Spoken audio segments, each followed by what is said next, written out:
mercy.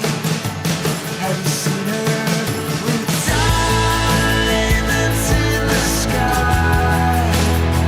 Sweet the days will never die. So come and fade into the sun. Let me believe that I am the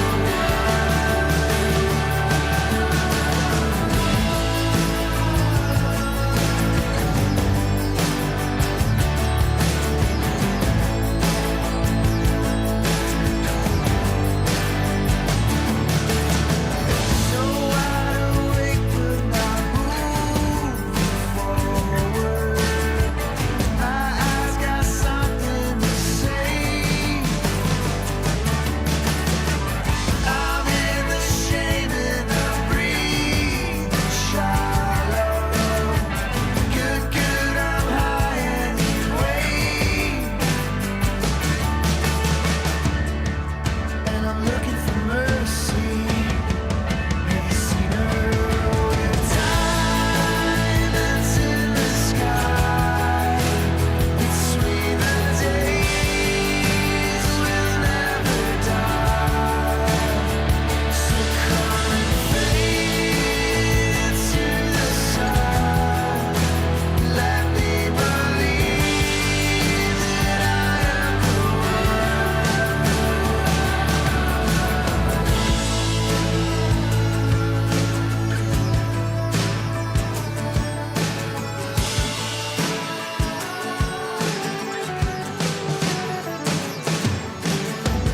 Can't see the future, I'm walking backwards. There's no dead ends if we fly. I ain't looking for nothing, but have you seen her with diamonds in the sky? Between the days will never die. So come and fade into the sun. Help me believe that I am the one.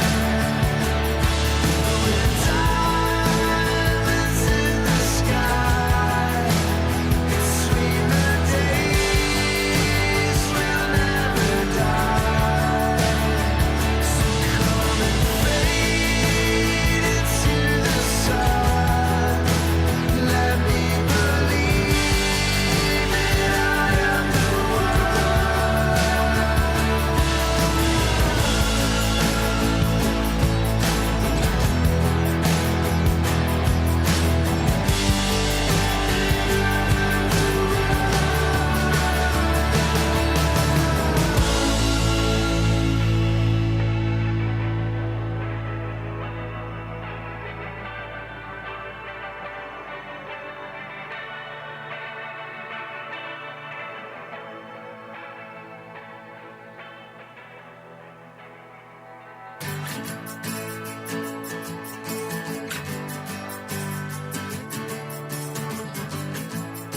I ain't looking for nothing, but have you seen her with diamonds in the sky? Between the days will never die. So come and fade into the sun.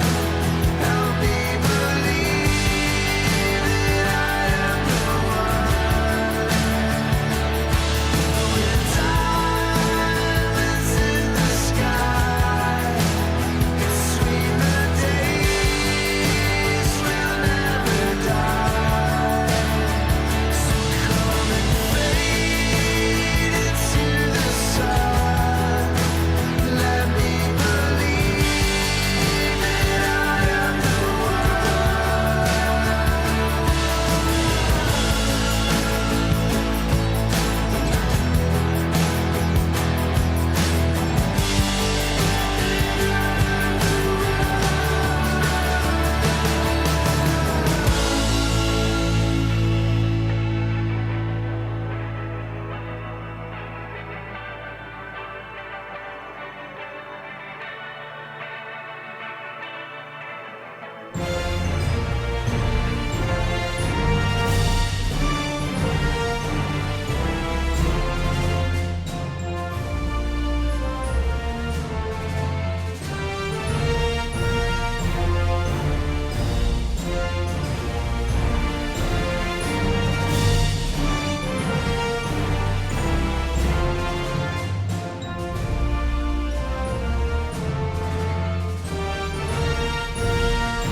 The opinions expressed by the host, callers, and guests are not those of the BlueBroadcastNetwork.com, Envisage Production Enterprises, DDV Media LLC, its advertisers, sponsors, or employees.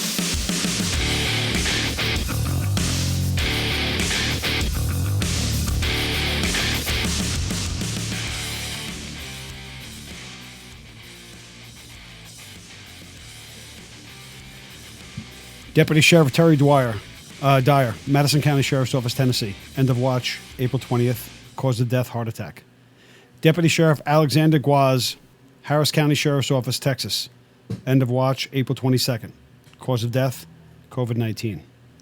Police Officer Anastasio Sakas, New York City Police Department. End of watch, April 27th. Cause of death, vehicular assault. Corporal Keith Heacock, Delmar Police Department, Maryland. End of watch, April 28th. Cause of death, assault. Sergeant Chris Ward, Watauga County Sheriff's Office, North Carolina. End of watch, April 28th. Cause of death, gunfire. Deputy Sheriff Logan Fox, Watauga County Sheriff's Office, North Carolina. End of watch, April 28th. Cause of death, gunfire. Police Officer Christopher Farrar, Chandler Police Department, Arizona. End of watch, April 30th. Cause of death, vehicular assault. K-9 Joker, Indian River County Sheriff's Office, Florida. End of watch, April 21st. Cause of death, training accident. K-9 Cosmo, Mesquite Police Department, Texas. End of watch, April 26th. Cause of death, assault. K-9 Django, Bakersfield Police Department, California. End of watch, April 27th. Cause of death, gunfire. We'll now take a moment of silence to honor our fallen police officers, firefighters, first responders, and military veterans that have died in the line of duty.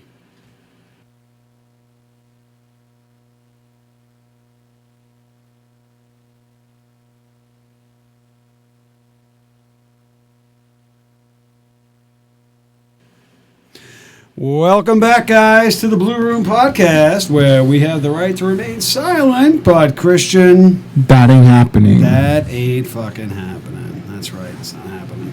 Again, guys, if you want to continue to watch our show and the other shows that are broadcast on the Blue Broadcast News Network, I did it just to piss you off.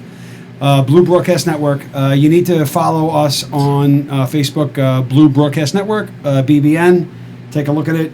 We need to tighten things up. We're trying to keep everyone in one little place, so that we can share with all of our followers on our show and the Real Mike the Cop show and Barbara from Harlem show and Tea Time when that launches, and with Andrew's show, Andrew Einstein's show. 15th. We want it all in the same place. So BBN, Blue Broadcast Network. Please follow us there. I feel like I'm getting a vibration or some sort of. Anyone else getting that from me? I got it. Yeah. I feel like I'm getting a. I got you. Keep going. What's the echo? All right. Let's welcome back to the show. Retired. Well, first of all, I'm wearing my 3-chord hat because Josh said that Brian Canning, one of the owners of 3-chord, was not going to be with us tonight. So to represent, I wore my 3-chord hat, and then Brian showed up. So he gets double the props, double the plugs. That's Much awesome. appreciated, That's though. awesome. And- I still got my line of duty shirt, but Yeah. but I typically wear my line of duty hat. Thank you, Brian, for coming in. Let's welcome back to the show, retired Port Authority Police Officer Will Jimeno. Will, this is the second time on the show. For the folks that, first of all, thank you for coming in. For those of you that don't know Will's story, I was kind of a little bit torn on whether or not to ask you to retell the story or not ask you to relive that horrible event. But I do believe that we have a lot of listeners that were in grade school at that point. We have a lot of listeners that really don't know the true story of 9/11. And we all see the memes and the bumper sticker that say "Never forget." But I really fear that our society as a whole is doing just that. From the politicians like Ilhan Omar, who say things like, "Oh, 9/11, what's the big deal? Just a couple of bad guys did a bad thing," is not sending the message that we want. The reason we read the line of duty deaths every show is to remember, and then we think back about some of the folks that gave their lives. So even though you've retold this story 1,000 times, it's that your story has been depicted by Oliver Stone directed World Trade Center motion picture. I would, if you're okay with it, would love for you to re-educate some of the folks that heard the story and educate some of those that haven't, if you're willing to share your story that brought you here today. Well, first of all, thanks for having me back, and I'm happy to come back and talk about it because you guys have me on here because I have a new children's book called Immigrant American Survivor: A Little Boy Who Grew Up to Be L3. And what's nice about this aspect is that, like you said, we have a new generation to actually educate and teach about 9/11. And I grew up here as an immigrant, loved this country, got instilled by my mother and my dad to love this country, the greatest country on earth, the opportunities that we have here. And to be honest with you, this book is allowing me to retell the story to children in a way that educates them about what happened on 9/11, but also this book is teaching them to go forward. And I think that's an important part where we're at now. We need to never forget, but we also have to educate our upcoming generation of the lessons we learned from 9/11, and everything else in history, whether it be Pearl Harbor, the Korean War, the Vietnam War, the line of duty deaths. Like I'm sitting here listening to these names, and it's something that you don't hear in the news enough. We need to hear those names. I know, we hear about all the other noise, but the men and women that give their lives to keep us safe every single day is very important. I think the more people hear those names a lot, they start appreciating law enforcement more. And of course, we're in a state right now that law enforcement is under attack. And I don't get into the political thing with this book that I have, Immigrant American Survivor. I wasn't planning on doing this book.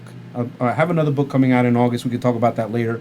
But this really came from kids when I go and speak, and teachers when I go and speak, saying, "Will, children need to hear the story so they can get educated at a young age." So it's funny.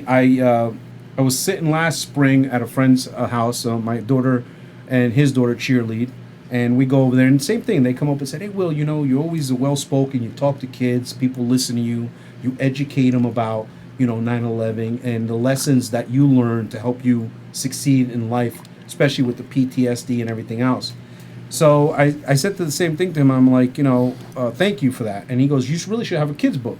People would always ask me about this kids book thing, and I'm like, kids book? How do you write a kids book? I don't know. I'm just a dumb cop. I mean, So he said, "Hey, listen, I curse too much. I drink too much. Yeah. But you don't want your kid reading anything that's coming out of my mouth coming from me." But it turns out that my buddy's wife's brother, Charles Riccardi, who's also a Bergen County guy. We both grew up in Hackensack. He was on Bergenfield. Has 2 children's books out. So they said, "Why don't you talk to him?" So I said, stab in the dark. I call him. We talk.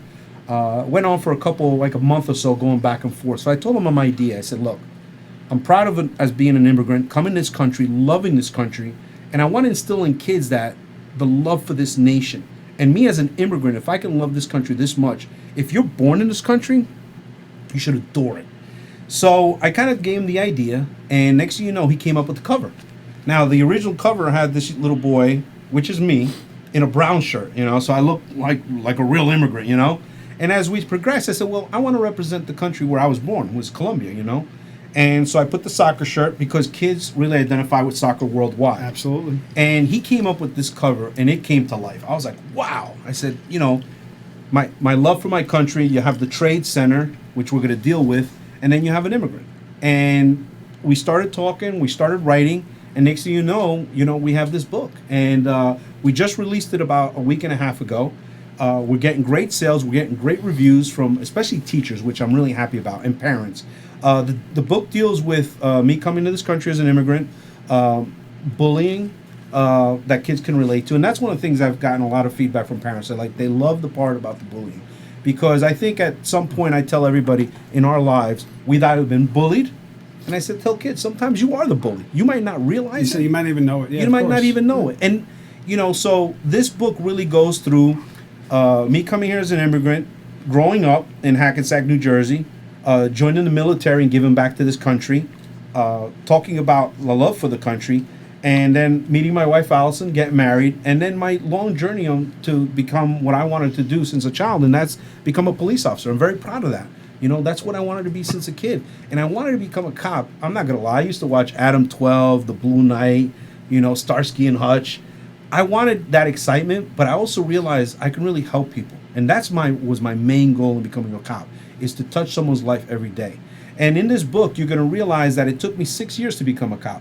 And why that's important? Because I want kids to understand, I don't care how long it takes you. If you have a dream, you keep going for that dream. Don't let anything stop you, especially yourself. And this book actually details me having to work hard for 6 years till I got the job that I had. And I'm very blessed to have become a Port Authority police officer. I get to serve 2 states. And in the book, you're going to see the good things about police officers, what we do most of the time, and that's help people. And the kids are giving us feedback that they love that, how me as a police officer was able to help people. And then we had to deal with 9/11. And that's a tricky one, because how do you deal with kids from 3rd to 5th grade, which what the book is intended for, but we're finding adults love it, the story. And what I did was simple. I brought it down to the level when I go and talk to kids. I've talked to kids from 3rd all the way up. And so I just said, just talk to it like but our kids learn about Pearl Harbor. That we learn about World War II. We learn about World War One. All these horrific events. I don't know why 9/11 is such offhands taboo. Why are our education system so anti? I don't know what the words to use. They don't want to talk about it. They like I said earlier. Never forget. They want to whitewash everything. We're forgetting.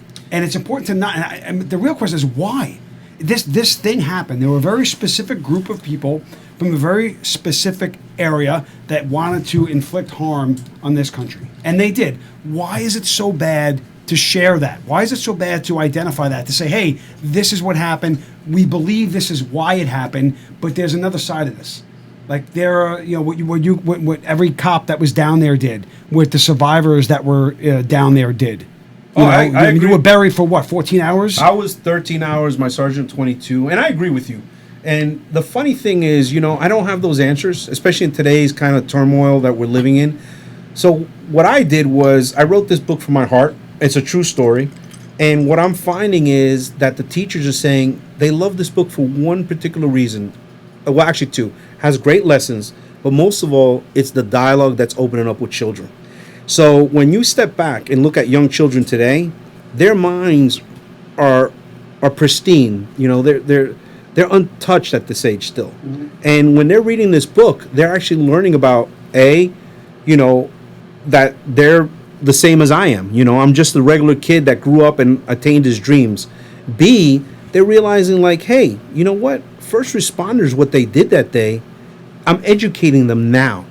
And so instead of looking at everything we're dealing with right now, I'm taking this book and giving it to them as a gift and saying, look, this is what happened. I'm no different than you. Follow your dreams. And at the same time, the teachers are telling me they're curious now. They want to learn. Well, wait a second. What happened? Why did those buildings get attacked? Gives an opportunity for the teacher to open it up and explain it to them. And the next part is, how did I survive? We touch into the collapse. We show pictures of the collapse. As you can see here, there's a great picture of me being buried and my fellow officer Dominic trying to save me. And it shows the heroism of that day as Americans, as fellow human beings, as police officers, as first responders. And I'm very proud of that because when you read this book, as you read about it, you see my survival. You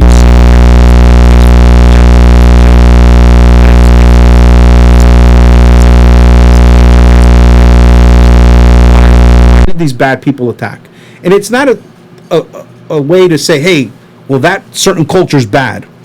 What I try to tell people is, in this book, is simple. Evil exists, whether it be child abuse, rape, bullying, racism. This is things that we live with since the beginning of time, and we're going to continue to live with till the end of time. I know people want to say, hey, we need to end this. Of course we need to end this, but where do we end this? At the home. Teaching our children to grow up to be good, responsible individuals. We got to tell them, listen, there's always going to be a bully. And sometimes you are that bully, like we said. But if you teach your child and you sit down every day, at least at dinner, like I try to do, put the phones away, shut the noise down. Let's teach you to be a good person. Talk to me. What's going on at school? You got to know what's going on in your kid's life. And I'm finding that these teachers are loving this because the kids really like the book. And I'm very proud of that because when I get the feedback I'm getting back from kids in 3rd through 5th grade on how much they love the book and what they love, they're always saying that what they love is how people are there to help each other. They love how policemen, because at that age they haven't been tainted yet. They haven't and that's been, the point shit of this hasn't been book. shoved down their throat yet. What I find really interesting is the word immigrant. 99% of this country are immigrants, right? I don't care what generation you're from. So your parents came here maybe 50 years ago. My grandparents came here 80 years ago. We all did it the same way, right? You either got on a boat or you knocked on the door and said, "Hey, can I come in?" And it wasn't just handed to you, no. Right? It wasn't just handed to you and said, "Hey, welcome to this," because that didn't exist for many years. This wasn't like the 1820s and where everyone was coming in and said, "Hey, the doors are open. Let's build this great country." Or 1780s, whatever. I'm not a historian, but things have changed in the early 1900s where we couldn't just say, "Hey, everybody can come in." Then there are certain people that went through a process. Well, here it is. That's what I love about this book. We're able to educate people. I don't know if you guys can see this, but we're showing them Ellis Island. We're showing them how people came into this country legally and through proper hard work, and people were willing to stand in line to come into this country because, and I describe on why they were coming to this country, because of injustices about, crop failure, job shortages, unfair taxes, lack of land.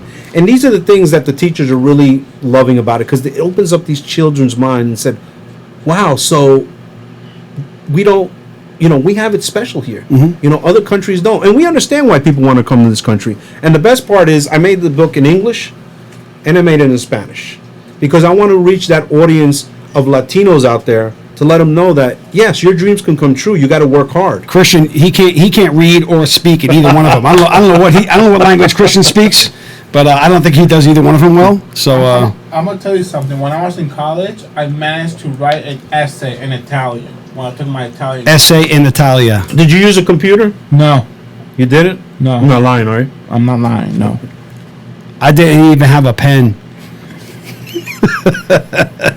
Is that bullying? Are we bullying right now? a little bit. But it's bullying. It's bullying with love. It's There's a we spoke difference- earlier, right? There's a difference between bullying and insulting someone because you love them. So sometimes when you insult people, it's because of love. All you know right, what I mean? I think love's a strong word here. But anyway, Love comes again. so was it your idea to write the book? I mean, you said earlier that you had no intention of it. I mean, was there a It was push? really the push came from kids. I'll be honest with you. The kids always ask me, Mr. Will, they'll call me Mr. Will. We'd love to see a book about your, what happened to you. And I had to bring it to a level where it touches on everything in a way that a child could understand. But I really love the fact that it really opens their minds. They're saying, okay, wait a second. This kid's an immigrant. They realize I came here, had a little bullying going on there that people picked on me, but I was able to make new friends. And I want kids to understand that when you're being bullied, you don't just close down. You need to open up. You need to find other avenues to get around that bullying, because the way you get strong is by taking things head on. And that's what I want kids to understand. And as a police officer, especially to the parents out there who are cops, I want those kids, and I want kids everywhere to understand that policemen, policewomen, we're good. We do this job because we love our communities, we love the people that we serve. And in this book, you're going to read on not only how much we love, but what we gave that day. We talk about my teammates that didn't make it. We talk about the number of people that were lost that day. And at the same time, we're educating. We're teaching them, like in the back here, I have a page toward the back where we talk about the World Trade Center. We educate them on what the World Trade Center was, what we lost, and how we rebuilt. And that's important because today's day and age with this COVID, a lot of these kids are actually feeling separation anxiety. They're feeling lonely. And I want these kids to understand when they read this book, wait a second. If America and Will could overcome 9/11, we're going to overcome COVID. We're going to be able to play soccer But it's with not my only that. It's teammates. also the cancel culture. Like it's hey, this doesn't fit our agenda. This doesn't help what we're looking to do. So let's stop talking about it. And that's just not acceptable. Yeah, and you know what? I got to tell you that, like I said, my books are going to be apolitical. It's about just being a good person, being who we are. And I want kids at a young age to be able to think for themselves and to see the real good things. Because, I feel like right now, like I said, I've been away, been traveling, went to pick up my daughter in Alabama. I haven't been watching the news. And let me tell you, I feel good. Refreshing. I feel good. And I want kids to be able to read positive stories, and stories that they can relate to. They can relate to a little kid that came from another country, had obstacles just like them, followed their dream, and went through a really bad experience, a dark time in their life, and was able to come out on top. And that's not happens for everybody, because sometimes we just have all the negative noise around us, and children today need positive stuff. And that's one of the things I'm really, really proud about this. I mean, look, I look kind of good in my uniform there, don't you think, Josh? Look at that. That's right. Spiffy. I look like Michael Pena. Is that what you're saying? I look like Michael No, Pena? not really. No, he looks like you. He looks like Yeah, you. thank Let me you. ask you. So part of the bullying as a kid was that because you had a mustache when you were 6? Actually, because I didn't have a mustache when I was 6. Actually, I had a mustache 6, but I didn't have it, and I wasn't drinking the 3-quart. If I would have been drinking 3-quart at that age, You would have had hair everywhere. That's right. Not just your face. Yeah, but I'll tell you what, Charles Riccardi, the guy that illustrated this book, did such a super job, and that's one of the things the kids love. They love the artwork. Where can we get that book? So my book, it can be purchased on Amazon.com. Immigrant American Survivor, a little boy who grew up to be all three. All you got to do is punch in Immigrant American Survivor. It comes in both English and Spanish, and on Barnes & Noble. Barnes & Noble, we have it in soft cover, but hardcover. For some reason, Amazon, we couldn't get it in hardcover. So if you're one of those people that love the hardcover book, like I've had people tell me, BarnesandNoble.com, Immigrant American Survivor, and on Amazon. Can they get it as an ebook as well from Yes, Amazon? thank you for saying that. I'm still kind of brushing up on my marketing Yeah, skills. it's tough. It's tough. I'm not a big ebook. I Yeah. try when I travel. I always try and get a couple, but there's nothing like having paper in my hands. Old school shit. Yeah, but the It's kids hard love for it. me. The kids love Yeah. the ebook. So we have it in ebook, we have it in soft cover, and we have it in hardcover. All three versions are on BarnesandNoble.com. softcover and ebook is on Amazon.com. And if you purchase a book, you know what? Please give us a 5-star review. Let us know what your child and what you think about it, because the more reviews we get, the more the book is going to grow. And I expect it to grow, especially as we're coming up to the 20th anniversary. And in a way, I always say as a survivor, it's my obligation to remember my teammates, my job, my country. And this is a gift that I can give as a survivor to the upcoming generation, to let them know what happened that day at a young age, but at the same time, teach them lessons that they can go for their dreams, never give up, because in the book you say, nunca te rindas. In Spanish, that means never give up. I want kids to understand, never give up. I want them to understand that first responders, we're there for them, no matter what. You know, we put our lives on the line. The beginning of the show, I don't even need to say it. You read so many names there. You know, it makes me sad to hear that many names. And I tell everybody, remember, when we lose a first responder, it's like throwing a pebble into the water, and that ripple effects. That affects the first responder's family, their community, and God knows how many other people that will never know that person touched their lives. Sure, of course. You know, in a positive way. Because, I mean, when you look back at people we've lost, you know, I'll just talk about our 37 officers. I mean, I hear the stories on how many people today, people will tell me, oh, you know, I knew that officer, and they had a positive impact in my life. You know, and that's 20 years ago, and they're still talking about it. You know, this 20th anniversary, you know, my gift is to remind people of the loss we had, but more importantly is to teach people on what we learned that day, to remember to unite. And that's the main thing about the book too. I was hospitalized for weeks, and I never got to see the West Side Highway. All the civilians, no matter what culture, what color the skin, what religion, they were there cheering on. It was ridiculous. The first Dude, responders. lined up for miles, like hands on your neck, like it just. And even before that, I said, you know, yeah, this is the 20th anniversary of the worst day in American history. Oh, you're back? It's You're back? Oh, yeah, thanks. I'm back. Thanks for joining us, No, Josh. I love that hat, by the way, No Josh. problem. Just saying. You're welcome. Thanks for joining us. It's also the 20th anniversary of some of the most heroic stories, and that's sworn and civilian. I mean, they Absolutely. were, like Will was saying, I mean, the people that were helping each other down there, it didn't matter what race you were, what religion you were, how you identified, nobody cared. There's a really great story. I can't remember the exact details, but there was a woman who had told a story about a man that had a red handkerchief. The red bandana. Yeah, absolutely. The red bandana. So, Yeah. and that guy had gone like in and out, and he was just a regular civilian employee, in and out a couple of times. He brought some people out, and you know, obviously he perished on that day. But I read it years later and thinking, oh my Lord, like this was just a regular guy, just a human being helping out other human beings because they could. Yep, absolutely. He wanted to be a firefighter. I believe he was a volunteer firefighter. His mother has come and spoken to my kids' high school when they were in high school. And it's important to remember these people because they're examples 20 years later of what courage is and what every child should understand they can be. Mm-hmm. You know, again, I tell people, like when I go to the police academy, I said, nobody's asking you to be a hero. Don't be a zero. And as a civilian, nobody's asking you to be a hero. But you know what? Same thing. Don't be a zero. Be able to teach somebody something positive. I don't care if it's just holding the door for someone and making a smile. That person might be having a bad day, and maybe you change their mood, you know. This book is something that I hope that going forward is something a child can pick up, read about, understand so many messages. So, yes, we're immigrants. We come from everywhere. The Native American is the only one that can claim that this was their land before. All right? So what my mom told me is, as a Hispanic individual, bring your culture, be proud of it, but we're Americans. So take that culture and put it into the bloodstream here, but do it in a positive way. Something that gives everybody, you know, I know Josh likes empanadas, so you could say the Colombians brought you empanadas. We all Well, listen, actually, there's somebody in the room that likes empanadas more than me.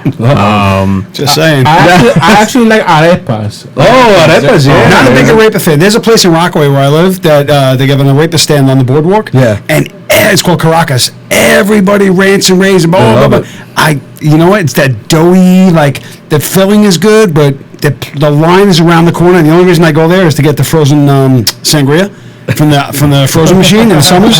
But the arepas, everyone goes batshit crazy Arepas, for. arepas. Arepas. There you go, arepas. I can roll my R's, guy. Arepas. It's bread with I can't do cheese it like inside that. of it. Yeah. Like I'll tell you what. That's like you. You're like bread with cheese inside of you. And mayonnaise. You're an arepa. You're basically a human arepa. Arepa. You're a fat, chewy bread full with cheese and fat and fucking mayonnaise. Well, the only good thing about that is a lot of people love arepas. That is Yeah. true. you got that going for you. Yeah, you're very loved. Nah, but It's a strong word again, he says.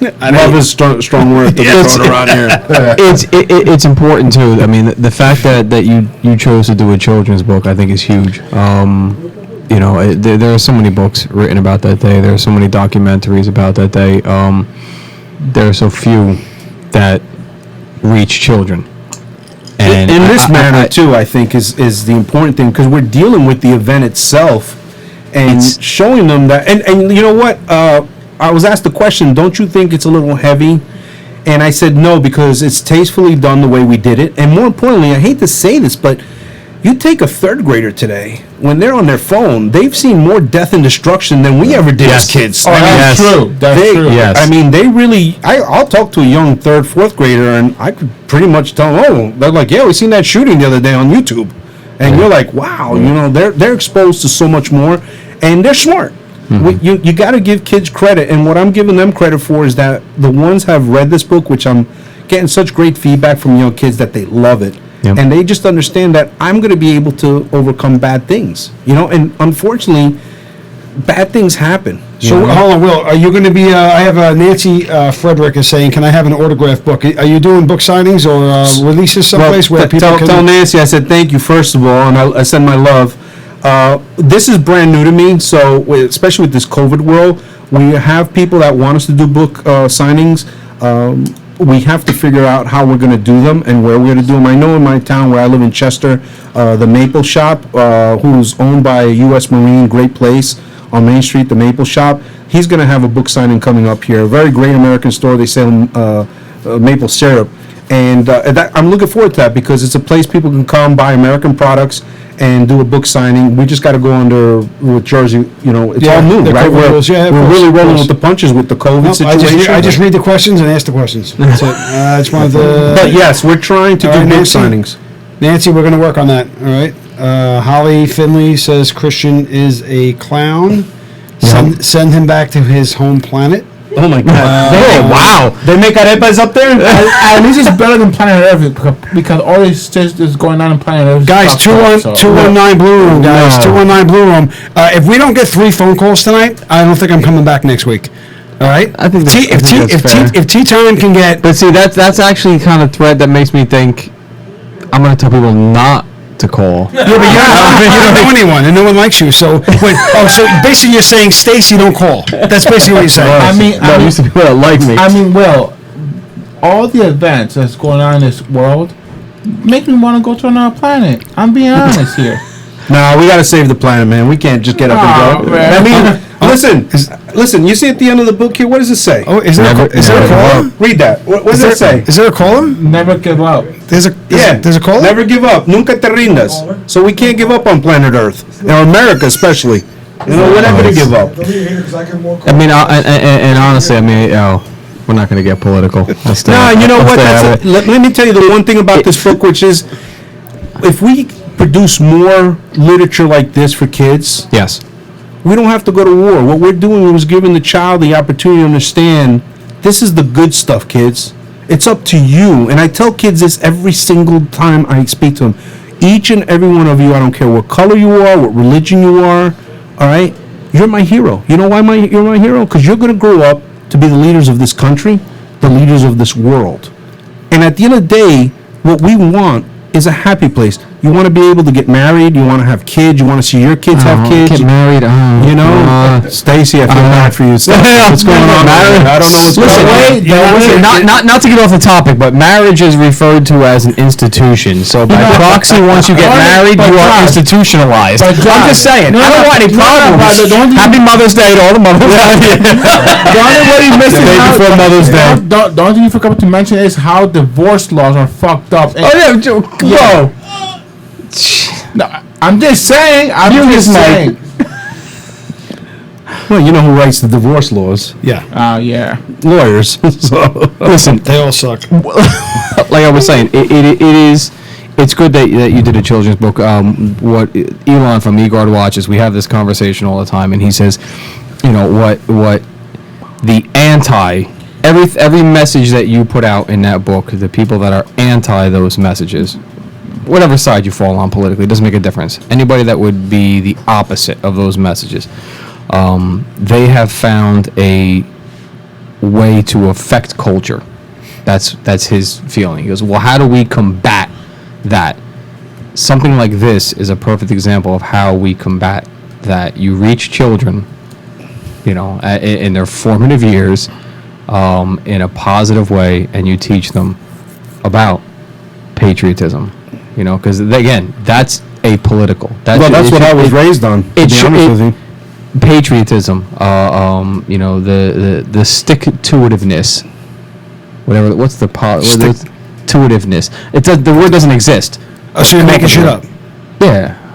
It's out of the Josh Dictionary. Yeah, exactly. I mean, you. It's huge. Well, It's huge. I thank you for that. The children's book was a phenomenal idea. Well, It was a thank you. And phenomenal- it's not my idea. I can't take credit. I give it to the kids. And Was it Michael Pena's? No, it Yes. wasn't Michael. Because listen, my mic was muted at the time, but you are 100% right. When he hears it, I have a strong feeling that every character in there was drawn after his likeness and not yours. I mean, somebody proved me wrong. Listen, if we do split screens with Michael Pena and every character in there that is supposed to be Will. Well, Michael Pena, I look like Michael Pena was young and I had hair. I don't have any more hair. But I'll tell you what, one of the things that I love is this picture right here. And even as a cop, I still love this picture of the firefighters raising up the flag. Yep. Because it shows and it teaches these children what September 12th felt like. You know the cops did it first, though, right? Listen, I'm not going to get into that. You know the cops did it first. I'm not going to get into that. I'm just saying. I just want to state that I have... ESU did it I first. just want to state the fact that I have that picture you're talking about framed in my home. Okay? Awesome. But you know what? Listen, at the end of the day, that picture really embodies America. And going back to your point, what I'm getting a lot of feedback is that this book, for the people that were alive during 9/11, it makes them feel like September 12th. And that's something I wish every single day, that when I hear the news tearing us apart, we would inject September 12th where people realize you're my brother, you're my sister, no matter what creed, color, religion you are, we loved each other. We came together, and we need that more than now. And this book, for me personally, is the little bit that I can give of September 12th that I didn't even get to experience because I was hospitalized. I've said Well, that. I did. I've said that before, and I've taken so much shit for saying. Yeah, it's me. It's me. A minute and 15 fucking seconds. I call that, and I still can't get the fucking booth to pick up the fucking phone for a caller. Seriously. We got a caller? No, we don't have a caller. Oh, we lost It's him. him. Dude, 3 times. This one's a minute and 15 seconds waiting for the booth to pick the fucking phone up to get a caller. So if I can't get the fucking booth to pick it up, how can a caller get us to pick it up? So so screw my thought. Yeah, pretty much. Go ahead. Pretty much fuck your thought. I have taken so much shit for that before, like, because I'm a big proponent of that. You know, the whole September 12th thing, and people are like, oh, how could you wish that on this country? Like, yeah, Because they forgot, unfortunately. Well, That's what happened there. of course we don't wish. I mean, the evil that necessitated September 12th. Nobody wishes that Not on this that bad country. stuff. Nobody wishes that. But the beauty, The good stuff. the beauty of September 12th was exactly what you were talking about. I mean, it was incorruptible. Dude, you had Unity. Robin Williams online giving blood with regular people. It was How about famous when baseball resumed? Right? Shea Stadium, when fucking Piazza hit the home run Listen, I just got on the chills. first game, right? I just got chills you saying that. Sick. And listen, just so you guys know, I have some blurbs here, and I have one I want to read to you. And this is: Immigrant American Survivor is filled with stories of courage, determination, and personal fortitude, which will be a great learning tool for children of all ages. William Meadows is a true hero. I'm really not. but and an inspiration to all. John Franco, former New York Mets captain and left-handed Major League Baseball saves leader. John Awesome. Franco, Awesome. who wore an FDNY hat. Awesome. I got to meet afterward at a charitable event. Those sports figures understood what first responders did that day. And I'm Franco's he grew up in Staten Island. His dad was a Great guy. sanitation. Phenomenal guy. Yeah, phenomenal. The only thing against him is he wore a Mets hat. But he used to wear it. He used to wear it. Don't be a hater, bro. He wore the Go Mets. The Amazons. He Let's wore the go. orange DSNY shirt under his uniform shirt every day to honor his father. Franco's phenomenal. Dynamite. He's phenomenal. Listen, the Mets and the Yankees. First of all, I'm a big Mets fan. I got to throw one of the first pitches out after the following year with Dominic Pizzuto's son. I had the Yankees come visit me. Paul O'Neill, Joe Torre sent me balls. The Mets came up to visit us at the hospital. At that day, it didn't matter what team we were. We were Americans. Yep. And that's what I want kids to understand. September 12th. It's like the Army, the Navy, the Air Force, the Marines, the Coast Guard. We're all, for us that served, we like to go ahead and bust each other's chops, but at the end of the day, I don't care. we're one. We're one. Yeah. And that's what I want kids to understand, that if you're in this country, we are one, and we'll always have somebody to help you no matter what the situation is. So, I don't want the young children to be so polarized with the news today, because sometimes they're watching the news because your parents are watching it. There's no choice, Will, and honestly, that's I think you had said it. Like what these kids are seeing now, and our children are seeing now, they're bombarded with it. It's everywhere they turn. Every form of social media. It doesn't make a difference. They're bombarded with this stuff. But there's always hope, and I'll tell you right now, every cop in this country, if you want to not have to beat it into a kid or have to fight to tell a kid what cops do, pick up a copy of this. Yep, I You're going agree. to see, and I agree. I went through painstaking time making sure that our uniforms are right as far as Port Authority police officers, explaining who the Port Authority does, explaining what we do. I mean, And you went through painstaking time to make sure that every picture looked like Michael Pena. Look that's at not this. listen, that's me when I had dark mustache. That's no. I'm gonna listen for everybody watching tonight. I'm gonna do a split screen. Your face was very skinny. I'm gonna do a split screen later of that exact picture. 20 years ago. I'm gonna do a split 20 screen of years that ago. exact picture in Michael Pena, and you tell me it doesn't look like him. Come on. Tell me you actually have a caller, and now you don't care. No, I don't want it. No, but Will. Nope, we don't want to call. When you When mentioned the fucking booth pays attention to what the show's doing, we'll take a caller. when you mentioned the firefighters raising the American flag in the wreckage of World Trade Center, it resembles a lot to the World War II soldiers raising the flag. Yeah, in Iwo Jima. Yeah, it resembles a lot. It's like That was the idea, Christian. no, but I'm saying it's like if history were to repeat itself, but in a different scenario. You get Yes. it?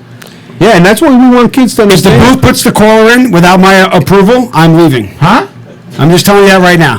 Whatever. Yeah. But what I'm saying is like, what really bothers me is really scared the fuck out of me. Honestly, is that we don't see that no more in this time of day.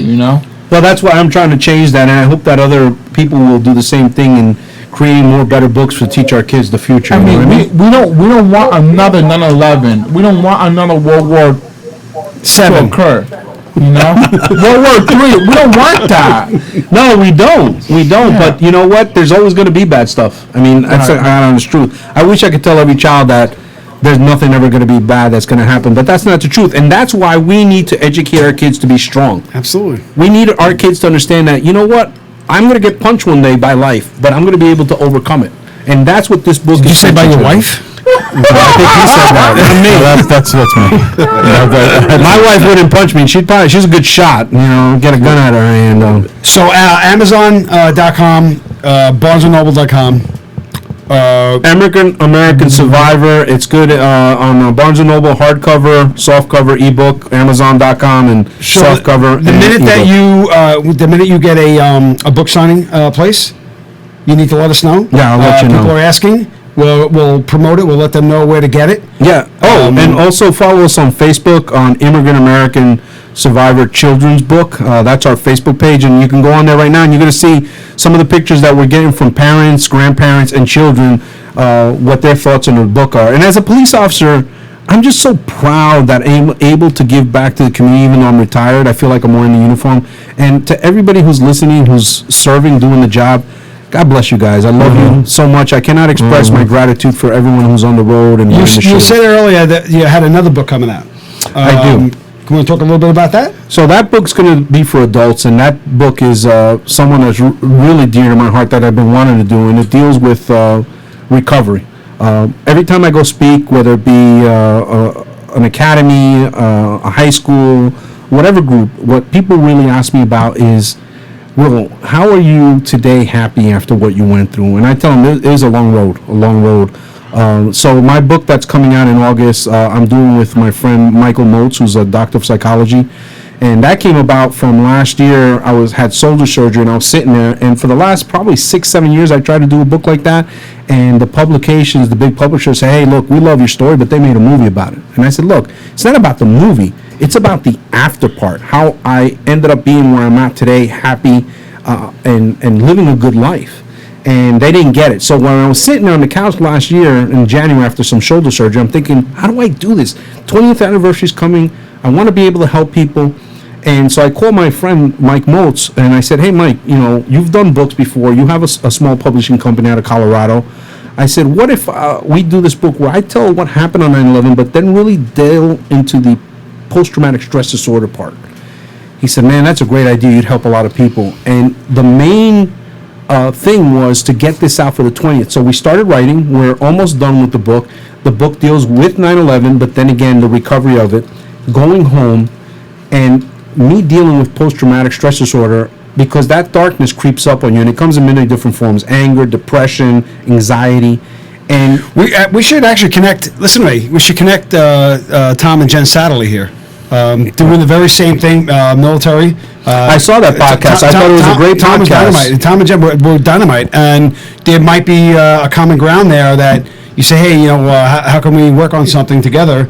It's very similar circumstances. Military veterans, police officers, first responders. And that's the thing about this book. I did it really for first responders, and then one of my main motivations to do this book, I've been asked to speak at Fairleigh Dickinson University for many years, of course, before COVID, and I speak to a group called Latino Promise. And one of the things in 2010, 2011, the war's still going on, and I would always make sure I asked people who were veterans in the group, and I would say it in a way where the guys who's really seen combat would kind of make a motion to me, and I would say, hey, who was in theater? Who saw some bad stuff? And I'd see a couple guys, and after they'd come up and talk to me. And the following year, I go back to the same school, go to talk, and at the end of my speech and the Q&A, a young man stands up in the back, and he says, hey, I'm not here, I was here last year. I just want to come back and share a story with everybody here in the room. I want you to listen to Will and what he has to say. Because every speech I start, I say, listen, I'm going to talk. And it could go through one ear, not the other. I hope that something sticks that might help you down the road. What that is, I don't know. I'm not a psychologist. I'm a survivor of 9/11. I'm just trying to give you some information that might help you. Well, this guy blows me away. I mean, he has me in tears in the whole class. He says, I don't know how many months or after he heard me speak, he was a Marine. And he said, you remember Will? I said, yeah, Marine, Fallujah. And he said, a couple months after I heard Will speak, I had a gun in my mouth. I was going to kill myself. And I remember what you said. And I put the weapon down and I went and got help. And today, we've become close friends. And he's actually helped other veterans who have thought about suicide. And I tell everybody this: you're not alone out there. You feel like you're alone. And I'm talking to every cop, firefighter, EMT, military person, and civilian. Because a lot of civilians think, PTSD is only related to people in the service. No. To everybody out there that's in a dark place, you're not alone. So this book, which is titled Sunrise Through the Darkness, a 9/11 story on learning to live again, is one that if you're someone who's dealing with post-traumatic stress disorder, anxiety, depression, anger, you're going to be able to relate to me. But what's important about it's not just only relate to me. My friend Dr. Michael Motes is going to sprinkle information in there that might help someone live an extra hour, an extra day, an extra week, an extra month. Because unfortunately, it's difficult sometimes to go as a therapist, a psychologist, and talk. And then even if you try that, some people go to talk to somebody and they strike out, because just like going to a car dealership trying to go on a good price on something, sometimes you go to a therapist and that therapist just doesn't work out for you. Yep. So you have to keep trying. And I'm talking to everybody out there who is doing the job, who find themselves, especially today, when we're under attack, where you feel like, hey, I'm out there doing the good, and they're depressed. I want you to hold on. I want you to make sure you find someone to talk to, you know. And listen, cops are the worst because I'll be honest with you, we're the worst at listening because there's a thing called ego, and I'm gonna quote Mark Wahlberg from Mile 22, the movie. Ego is not your amigo. All right. So when your partner or someone you know in your department is in an incident, and they start talking, don't be that jerk off that says, well, if it was me and I was in that situation. No, shut up and listen. Yep. You know, there was an officer who years ago I got to speak at a department. I'm not going to mention the department. And this individual was in a shooting and got shot in the face. And he asked me if I could talk to him after. And we were talking, and all I did was listen. And he said, thank you. He goes, because the other guys I've tried to talk to, everybody had their say. And they weren't there. They haven't been in an incident. All I did was listen. And guys and gals out there, if you're listening to me and you're on the job and you have a partner or someone that's going through a bad time, the main thing you can do sometimes is just listen. Shut the fuck up.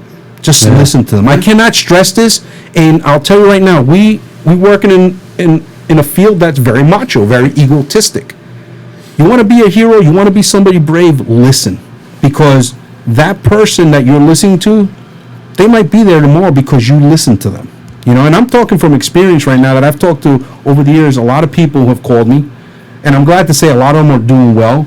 But I can tell you 3 cases right now that I know didn't make it. You know, and you sit there and you wonder, man, you know, what could I have done different to make that person be here today? You know, I just had a call from a big department that said, you know, we want to try to get you to come in. We have a lot of our people that are killing themselves. And this is the department It's huge. that people would be like, no way, really? And I'm like, yeah, I didn't even know what's happening. So the book that's coming out in August, and I hope you guys have me back, Sunrise Through Darkness, is going to be an easy read because I'll be honest with you, I was nervous. I'm thinking, hey, I got to do a book that's like really thick, you know? What do I know? Like the patrol guy. Yeah, you know? But then my friend, Michael Mold, said to me, listen, bro, talk from your heart. We're going to make this easy. We're going to make it readable. And so far, it's been an easy read, something that, you know, even you can pick up and read. I doubt it. I'm going to give him credit. Is it big letters? Lots of pictures? Very big Lots letters. of pictures? I thought about that. I thought about you. Made big letters, you know, double spacing, you know. But no, seriously, it's something that I hope that people are really going to enjoy and learn from. And I hope to be able to help a brother and sister out there, whether you're military, police, fire, EMT, or just a civilian, because I feel that it's our obligation as human beings to help each other. And me as a survivor, I always say that if there's one thing God left me on this earth for, is to continue to help other people. All right, the booth is saying we have a caller. If it's fucking a bullshit call, I'm gonna be pissed off. So if it's a fucking legit call, we'll take it. Oh, Think I'm kidding? Think I'm kidding? Go ahead. Caller. Hello? Hello, this is Mr. Seymour Bus. Can I speak to that topic fellow? Exactly. Shut that fucking thing off right now, please. We're going to break. We'll be back in 6 minutes. Damn. Fuck.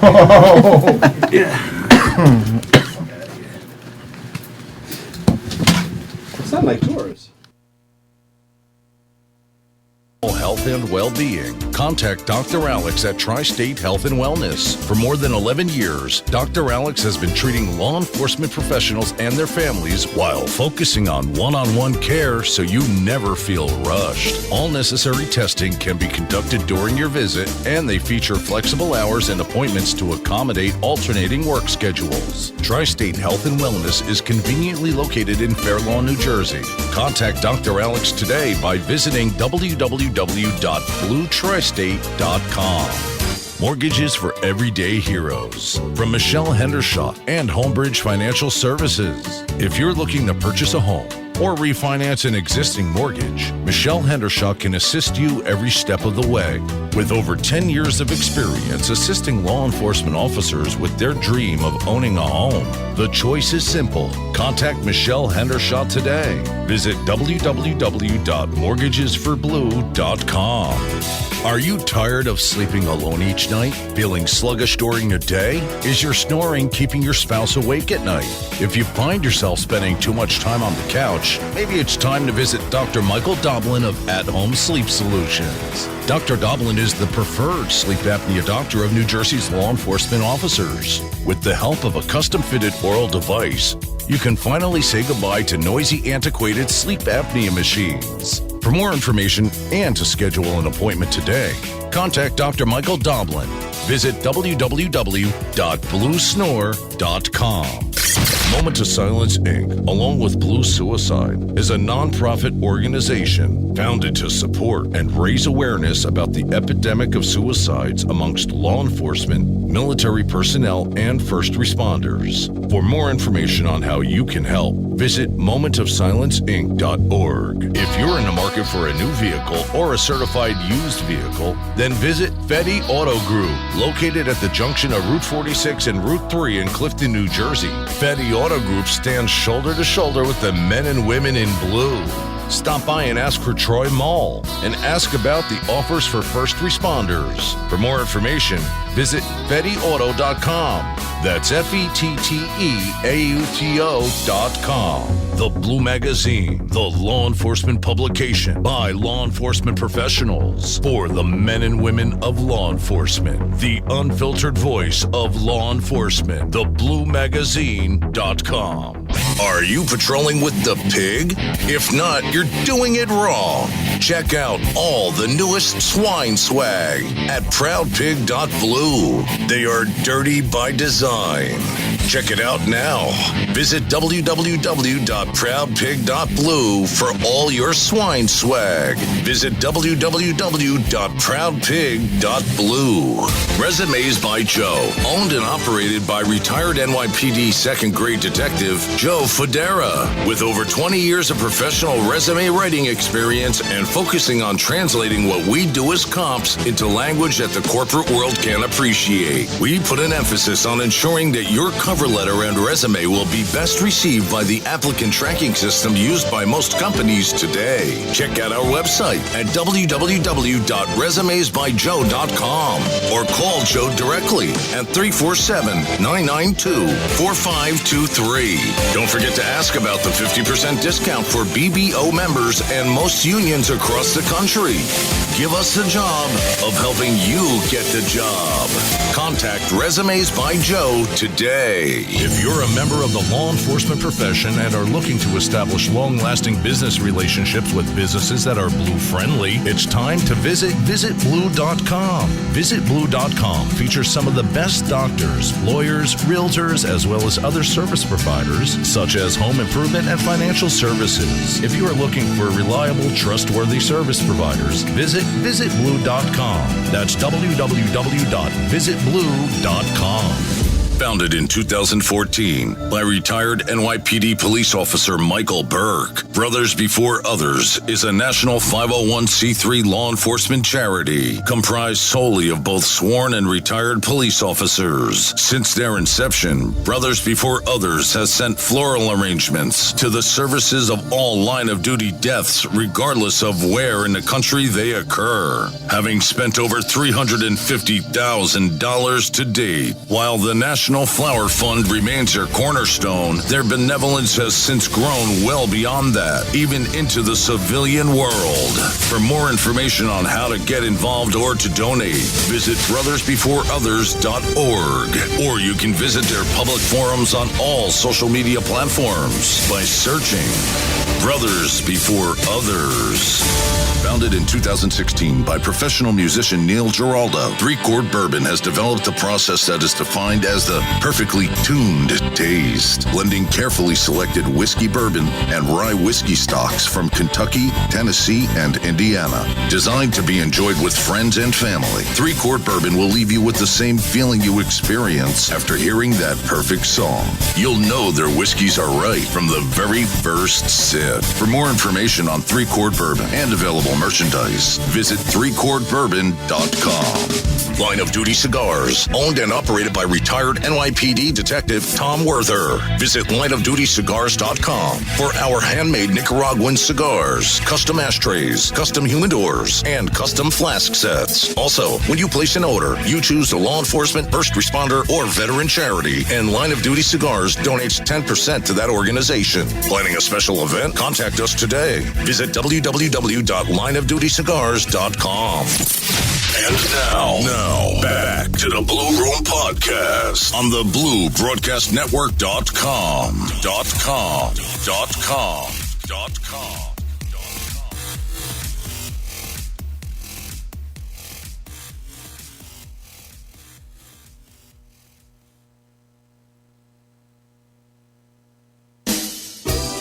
If you are searching for a doctor that truly cares about your overall health and well-being, contact Dr. Alex at Tri-State Health and Wellness. For more than 11 years, Dr. Alex has been treating law enforcement professionals and their families while focusing on one-on-one care so you never feel rushed. All necessary testing can be conducted during your visit, and they feature flexible hours and appointments to accommodate alternating work schedules. Tri-State Health and Wellness is conveniently located in Fair Lawn, New Jersey. Contact Dr. Alex today by visiting www.bluetristate.com. Mortgages for everyday heroes. From Michelle Hendershot and Homebridge Financial Services. If you're looking to purchase a home or refinance an existing mortgage, Michelle Hendershot can assist you every step of the way. With over 10 years of experience assisting law enforcement officers with their dream of owning a home, the choice is simple. Contact Michelle Hendershot today. Visit www.mortgagesforblue.com. Are you tired of sleeping? We are back. I'm still okay. I'm okay. Brian Canning is with us still. 3 Chord Bourbon. I'm amazed anybody's still with us after you. 3 Chord. I wouldn't say it's a bourbon company. It's a whiskey company. What would you say 3 Chord is? No, it's 'Cause you do other- spirits company. Spirits. Yeah, 3 Chord Spirits. Yeah, So would you say I'm the owner of 3 Chord Spirits? No, it's bourbon. yeah. Would you shut the fuck up? I'm not talking to you. Because that's how the rest of this fucking show is going to go. I'm surprised anybody's still with us after your display of No, of what? temper tantrum. Yeah, I'm so sorry that I feel like we need to have fucking some perfection. Shit. 3 Chord Spirit Company.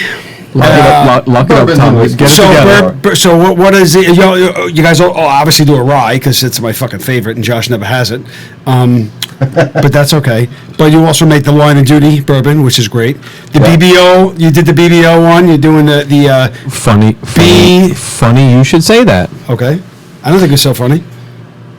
You gonna make me laugh? No. You think I'm funny? Funny how? No. Like I amuse you? All right, so It's a great line. we do. He set himself up. We have done. Yeah, BBO did their own limited line. Line of Duty has done their own limited line. Blue Magazine, A Moment of Silence, and we'll get to that, has done their own limited line. Before we do, though, I did want to give to Will, again, BBO did theirs before Tommy's, and Tommy had to one-up us on the proofage, as I recall. I'm just saying, I don't want any problems. I don't want to get in the middle of that beef. Go big or go home. But I saved Will. I know you had gotten one before, but I saved you actually the number 37 bottle. Oh, dude, are you kidding me? I can never open this. No, listen. I think on the anniversary, I think is when you have to open it. Yeah, well, that's a good point. You have no choice. Well, thank you, brother, and thank you for making that and supporting all the people. All the time, yeah. Yeah, no, it means a lot. You know, I mean, it's like great Americans like you that always give me hope. And yeah, thank you, Josh. I mean, 37, you know, the most in law enforcement history that we lost that day, followed by our brothers and sisters at the NYPD with 23 and 343 the firefighters. But thank you, man. Can you imagine when you do the numbers for the FDNY 343? If you did the percentages, that would be like 6,000 NYPD cops dying. That would be like 1,200. You know, Port Authority officers dying. That number is just staggering. It's staggering. You know, Go ahead. Well, I'm just going to say it's staggering, but I think that's again what we need to teach our children today, this generation that was here. Look at the amount of people that put their lives on there for total strangers, which really are not strangers, they're fellow human beings, fellow Americans. And that's what I really, like I said, want to cut through all the noise that's going on today. Say, hey, kids, let these adults right now that are fighting over crazy stuff fight. There's so much good in this world, you know? Well, if you had that conversation with your kid and said, hey, if you went to school tomorrow and found out that, so based on the FDNY, they had 343, I think they had around 8,000, so let's say 5%. Little under 5%. 5% of your teachers. So where my kids go to school, there's about 400 teachers. Yeah. So that's 20. So if you said to your kid, hey, my children, hey, you went to school tomorrow and you found that 20 of your teachers died last night, your kids would be like, what the like they couldn't Comprehend. even, there's Yep. just nothing, the massiveness of the number, because they suffer the largest percentage-wise. Yeah. And number-wise, 343. To come up with that number and tell your kid 20 of your teachers. Now, our kids would probably say, can I pick which ones? This guy's an asshole. She gives a lot of homework. But for a kid to say, you're going to school tomorrow and 20 of your teachers, or how about 10 of your, or 5 of your fellow students? Yeah. How about 5 kids in your class were dead today? They would just be fucking blown away. Well, I'll tell you what. I was just telling you guys before that. Unfortunately, last weekend I went to see my nephew play soccer, and we found out, unfortunately, 2 days later, that one of his fellow kids who we saw playing soccer had passed from a terrible accident. And let me tell you, my nephew and all those kids are blown away. So now you take one life that really just they can't comprehend and multiply it, like you said. Say, let's take 20 teachers or 20 other students. It's immense. It's incredible, and this is something we want to prepare the kids for, because it can happen again. You know, listen, when we were at the Port Authority Police Academy, one of the things they drilled into our heads was, listen, guys, you got to do the same thing the NYPD does, the New Jersey State Police do. You know, you got to respond to calls. What sets us apart is we're a target-rich environment. And the senior guys would always say, they hit us in 93, and some of them, God rest their souls, we lost that day, would tell us they're coming back. They're coming back. And I believe that there's going to be evil, and I hate to say it, I'm not a negative person, everybody knows me is part of it. Something else is going to happen. And it has happened since then. We had the Boston Marathon, you know. So we have to just prepare our generations to look at the positive things, prepare themselves, and be strong. Because I think that's the message we're kind of not giving our kids right now. We're We're talking about kids, and we're talking about like jobs and where you work. You can apply that anywhere. You can apply that in the bank. Yeah. You can apply that in Congress. What? So 20 Congress people were killed overnight. Like, and I think that they would take a step back and go, holy shit! Now it's hitting home. Like, they haven't had to live that. No one should ever have to live that, exactly. unless you're in a time of war and you're serving with your people, and that's expected. Yeah. Right. This wasn't expected. One of the things that I've done, and Chris, if you can find a link to it, He can. put it in the comments. He can. Tunnel of the Towers. Probably can't. One of the things that I've done that drives this home, and I always suggest anybody do it, and everybody has a different experience doing it, but for me, what you're saying, you know, especially when you talk about these numbers, is the Tunnel of the Towers 5K. You come out of the battery, when you come out of the battery, a lot of the thing, or one of the things that the people always reference is that they go, oh, you can see the tower. It's like right out there. It's a beautiful thing, and blah, this and that, and it's great, you know, because everybody's cheering, and you get that kick of motivation. But when you come out from the exit, almost, I don't even know how far down onto the west side, there's nothing but banners lined along the side, and there's a fireman holding a banner for every fireman that was killed, a Port Authority cop holding a banner for every Port Authority cop that was killed, and an NYPD cop holding a banner for every NYPD cop that was killed. And it is sobering how long that fucking line is. You don't real like, then you start, that's like, for somebody that, whether you're civilian or sworn, doesn't make a fucking difference. At that point, it starts to set in on you, like, holy shit. Like, you get a real feel for how many lives were lost that day. The numbers. And that's why it's really why it's important that those words never forget. Yep. But I always talk about 9/11. I just did an interview for my children's book with 880 Radio that's going to air this summer, and the reporter Sean, who's a great guy, we were talking about. So he's a very patriotic person, loves U.S. history.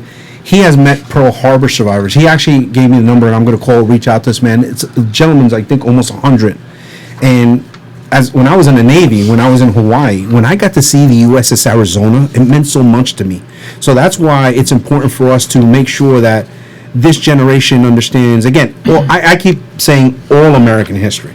Pearl Harbor had such an impact on me as a young child from another country, And one of the things, I don't know, this is something that was brought up to me because I was talking to somebody, which it shows you how we cannot let people forget because of... You could call it political or whatever, whoever has an agenda. I was told recently that a lot of people now are referring to the new tower that was built no longer as the Freedom Tower, but as One World Trade Center. I will always refer to the new tower as the Freedom Tower, because when you say Freedom Tower, it really embodies what happened that day. When we start calling it One World Trade Center, it kind of almost makes you forget about that. I don't know if you guys have heard this. Because it's just an address then. Yes, it's just an address. It's 231 East fucking First Street. So if anybody who's listening to me, do never refer to it as One World Trade Center. It's called the Freedom Tower. Just like the World Trade Center, the Twin Towers, always the Twin Towers. I remember I grew up in Hackensack. I would look at those Twin Towers, and one thing I knew was we are a strong country, and those buildings really represented who we are. You should see them from the Parkway. Yeah. The Parkway too, right? Is it right before or right after the PNC? Man, as a kid, I grew up in Hackensack. I'd come to the top where Summit Avenue is, where I had to go to school. I used to walk to school with my baby sister to Catholic school, and we'd come at the top of the hill, and you'd look and you'd see the city skyline. Yep. And those buildings just represented everything that America is. Strength, financial strength, where the rest of the world wanted to be, Stop. I got to stop you. We spent an hour on 9/11. We need to get to some happy, positive, good stories. And not that we haven't gotten... 9/11 is filled with horror stories, and they're filled with fucking massive, positive, let's live. It is the worst of the worst and the best of the best when we speak about that day. I just don't want to spend the next hour on that. If you talk about Minneapolis, I'm smacking the fucking glass out there. You are not transitioning off of 9/11 onto Minneapolis. I was gonna say this. I will always blow through that stop sign. So blow through that stop sign. I will always refer to the Freedom Tower as a World Trade Center. I was gonna say that. Tommy's quitting tonight. I always say it's the Twin Towers, even though there's only one. Whoa, doesn't matter. Most people call it the World Trade Center. Tommy's quitting tonight. Saying that. Not quitting tonight. Well, I think you're right. I think that we need to talk about other positive stories. This is a lot of good stuff. And you know what I wish I'd see more in the news? Every time they're showing a bad incident with a police officer, I wish they would show the 50 good things that cops do every single day. It doesn't sell stories. It doesn't sell news. You're right. That's the sad part. It doesn't get the Emmy, so they don't give a fuck about that. It's sad, though. It doesn't matter. It's a sad Like deal. my blood pressure is going to go up. What they had. This is a good one. Garrett Rolfe. Okay. Garrett Rolfe. Okay. Atlanta PD. Right. Yes. What's the guy's name? Richard Brooks. Let me circle that. Gets called to the Wendy's last year in summertime, August or whatever. Gets there. He says, "Hey, this guy's passed out in his car in the driveway, the drive-through for Wendy's." Garrett Rolfe gets there, as a police officer for Atlanta PD. Gets there, wakes the guy up. Guy's a mess. Richard Brooks has been released from prison due to COVID-19 concerns, and was told to return back to prison after 2 months or whatever. He did not show back. Can you read that again? Say that sentence again. So he was released from prison due to COVID concerns for incarcerated people, and then he was told to come back at whatever date it was, and he didn't come back. The officer administered a breathalyzer, right? Breathalyzer. Guy failed the breathalyzer. Says you're under arrest. At that point, another officer shows up. Richard Brooks starts to fight with him. When he realizes that he's under arrest, he's able to get one of the officer's tasers, shoots the taser at the cop, misses. Cop returns fire with his 9mm. Christian, what's the lesson learned here? What's the lesson learned here? What story did I just tell? The 9mm. What story did I just tell? You have no idea. No. You're on fucking Mars. Go back to Mars. He was eating his arepa. Do not bring a knife to a gunfight.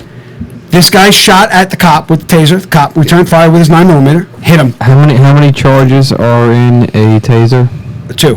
Oh, okay. Just So, asking. yeah, If somebody is going to shoot a taser at you, The first time, then he's probably going to hit it the second time. And if he Correct. gets you on the second time, you're in trouble. So Atlanta PD, the mayor of Atlanta, the very next day fired the cop. And then the day after that, the commissioner of the Atlanta PD resigned. So now this officer now has been reassigned, reinstated, I should say. reinstated, yes. Reinstated. And the, what's the commission here? It's in here somewhere. Doesn't matter. So the commission that actually oversees this basically said that the officer did nothing wrong, followed every procedure and protocol, and the mayor of Atlanta admitted that. Same thing, said the officer did nothing wrong, followed the protocol that was set forth within the police department, but because of the volatile nature of our society and our city and our country, we thought it was the right thing to do to terminate that officer. It's the wrong thing to do because like I told you guys, in this country we believe we're innocent till proven guilty, and Right. unfortunately the men and women in blue they're just being found guilty. Dude, and then months later, he still has a murder charge, 4 counts of assault, and 5 counts of violation of oath of office. it's not even They're still believed. existing. It's not even believe that we're innocent until proven guilty. We are. And this is the thing that drives me nuts. Where did cite me in my oath that I took as an active police officer where I gave up my rights as a U.S. citizen to due process, to innocence. I am presumed innocent. It's funny you bring that until up. proven. Stop. See, I knew you were gonna get my blood pressure up. Funny you bring that up. I am presumed innocent until proven guilty, and that never nowhere in my oath did I. No, you're not. Tommy, stop it. No, you're not. Nowhere in my oath did I give up that right. Yes, Nope. you did. You did. How? Not in your oath. How? Not in your oath. He's gonna tell. He's gonna. I'm going to tell you why. Go ahead. I'm going to tell you why. Go ahead, Tommy. So, Hopewell Township, New Jersey. Oh, son of a. All right. The town council there. The town council BlueStressTest.com. in Hopewell Township, New Jersey, can eat a bag of dicks.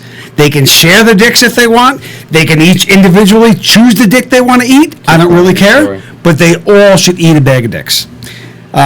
Police Officer Sarah Irwin, a 21-year veteran, was fired for the following Facebook post. This is what she wrote. Last night as I left for work, I had my 2 kids crying for me not to go to work. I don't think I've ever felt the way I did last night. And then I watched people I know and others I care about going into harm's way. I love my police family like my own. So when you share posts and things on Facebook, I'd really appreciate it if you'd think before doing so. I've seen so many Black Lives Matter hashtags in these posts. Just to let you know, they are terrorists. They hate me. They hate my uniform. They don't care if I die. So a sergeant she works with, Mandy Gray, was demoted and suspended for simply liking the post. She didn't even, the sergeant didn't even add to a simple like, happy face, the little happy face guy, like. She's suspended and demoted. I'll get to you. Don't get. All right, I gotta step out for a minute. Go ahead. Your head's not gonna blow up. No, I got. It'll stay. And Keep then going. 2 other town employees were suspended also. A dispatcher and like a highway guy for liking. Just a like. Not even, I'm going to add to it. Yeah, I agree with you. Just a like. Done. it's scary times. It really is scary times. And he's leaving when I led him right up to this. So her police chief, yeah, whatever. Were you paying? It's the clown world that we live in, man. The police chief there, the fucking coward, Lance Maloney, publicly apologized for that post. Oh my God! He Really? publicized, he apologized, and then he referred the matter to the Mercer County Prosecutor's office? prosecutor, the DA, the prosecutor, to see if there was a criminal action. What? Her own chief referred this statement to the Mercer County. Is it Mercer? Mercer. What? Prosecutor's office to see if there was a criminal charge to be put on her. For a fucking Facebook post? So, where are you going? For a post on Facebook? Definition of a terrorist. Josh, you're missing Get this. out of here! Josh, Oh you're my- missing this. I don't think you want to hear that. I don't think you want to hear that. Definition of a terrorist. A person who uses unlawful violence and intimidation, especially against civilians, in the pursuit of political aims. If that's not in BLM's fucking mission statement, then they should fire their fucking PR person. Because that's Jesus exactly Christ. what they do. That's Pelosi does it. Maxine Waters does it. They are terrorists. Listen to the statement that Maxine Waters gave before the Chauvin verdict was read. If that is not terrorism by that definition, by the official definition, if he is not found guilty, we are going to loot and burn and riot, and she is literally encouraged violence. If that verdict was not guilty across the board, if that is not terrorism by that definition, then I don't know what is. And listen, we all know. If How does she get fired for that? if they How are, does she if, get fired if for they, that? I hope, it is my hope as a citizen of the United States of America. Doesn't matter where I'm employed, how I'm employed, what I do. I don't give a fuck if I was a garbage man. I don't give a fuck where. It is my hope that those officers, those civilians that were fired, I hope they sue the shit out of Hopewell. I hope they get their jobs back, and I hope that they're fucking millionaires, because they're gonna be. Because they're gonna be. They were wrongfully terminated, and they were wrongfully terminated because people in positions of power are fucking cowards. Change my mind. I have to go find. I got people No, trying to get into the no, building right now, and that's I fine. gotta That's find fine. them. Right? I'm gonna come back. Listen. Listen, just last year, right? Yep. Just last year. Cop in Fulton, New York was fired for reposting a meme on Instagram in regards to BLM only caring when a black person is killed by a white person. Guy was fired. Denver cop fired for posting a pic of him and colleagues suited up for battle and wrote, "Ready for a riot," or "We're going to start a riot," or "Let's get this fucking riot on." He was fired. Troy, New York police chief fired for saying on social media that George Floyd actually played a part in his own demise. The chief of police was fired for basically just saying that there's more, hold on. The lieutenant at Brevard County, Florida, suspended for posting, ready? "We are hiring in Florida. We have your back," in response to the Buffalo cops that got jammed up for shoving the old man down, and then and the cop in Atlanta that was fired for shooting the guy that shot him with a taser, Garrett Rolfe. Bottom line, you're a sworn officer. I get that we think that we have an opinion and we can actually say it, but you can't. You just can't. Shut your fucking mouth. Stop making your TikTok. I'll get to you. Stop making your TikTok videos, okay? And do nothing. The TikTok cop actually is up to $500,000 in his Yeah, I saw his that. GoFundMe. Is that the one with the LeBron James thing? Yeah, LeBron James thing. So he got jammed up. God. He was suspended immediately. Someone fucking put up a GoFundMe. Wait, $500,000. suspended because he wants to challenge LeBron James? Just for his statements. No, But- no. No, but guess he wants to speak He didn't to Le- challenge. He didn't. He made a meme. He made a joke, a TikTok video. So a police officer can get fired and whatever, but an elected official, a congressperson, a person responsible for running this country, having a say in this country, can actually advocate for violence. Yep. and nobody gives a fuck. Oh my God! I'm just checking. Josh, the fall of Rome. The fall of Rome, the Roman Empire. That's it. I'm just making sure I got it right. That's it. That's it, bro. That's it. Thought we were going to talk about happy stuff. The fall of the Roman Empire. It started with happy stuff. I was trying to sprinkle a little bit of. Well, listen, I just want everybody out there that's serving to understand that there's hope. I mean, we saw that this Atlanta police officer was reinstated, and I just want everybody out there to remember, man, you guys are true heroes. I tip my hat to you, especially today. I missed the job, but, man, I'm so proud of still seeing so many young people come up to me and tell me they still want to become police officers. I'm amazed at it. I'm truly amazed. But it shows you how many good, and I'm talking kids from all different backgrounds, different colors, they just want to serve. And I think that's what people need to understand out there, that the majority of people in the communities really love cops. Yes. They want us, The loud they need ones, us. the loud ones are the ones that get they're the ones that get. But I just want to remind everybody that we really have a lot of hope. I mean, I don't know about you guys out there, but we still have great police academies, summer camps for kids. West New York is a great example of that. You know, so you know, you look at these programs that are out there, Passaic, West New York. They got great summer camps where these kids are learning and they're interacting with police officers every single day. So I guess I'm just being the positive, optimistic person. Yeah. Don't hold the line. Don't lose the faith, guys. No, absolutely, and we've been saying that for years. Is that the folks that hate us? They're the ones that get the press. But then the other people, the silent majority will never win.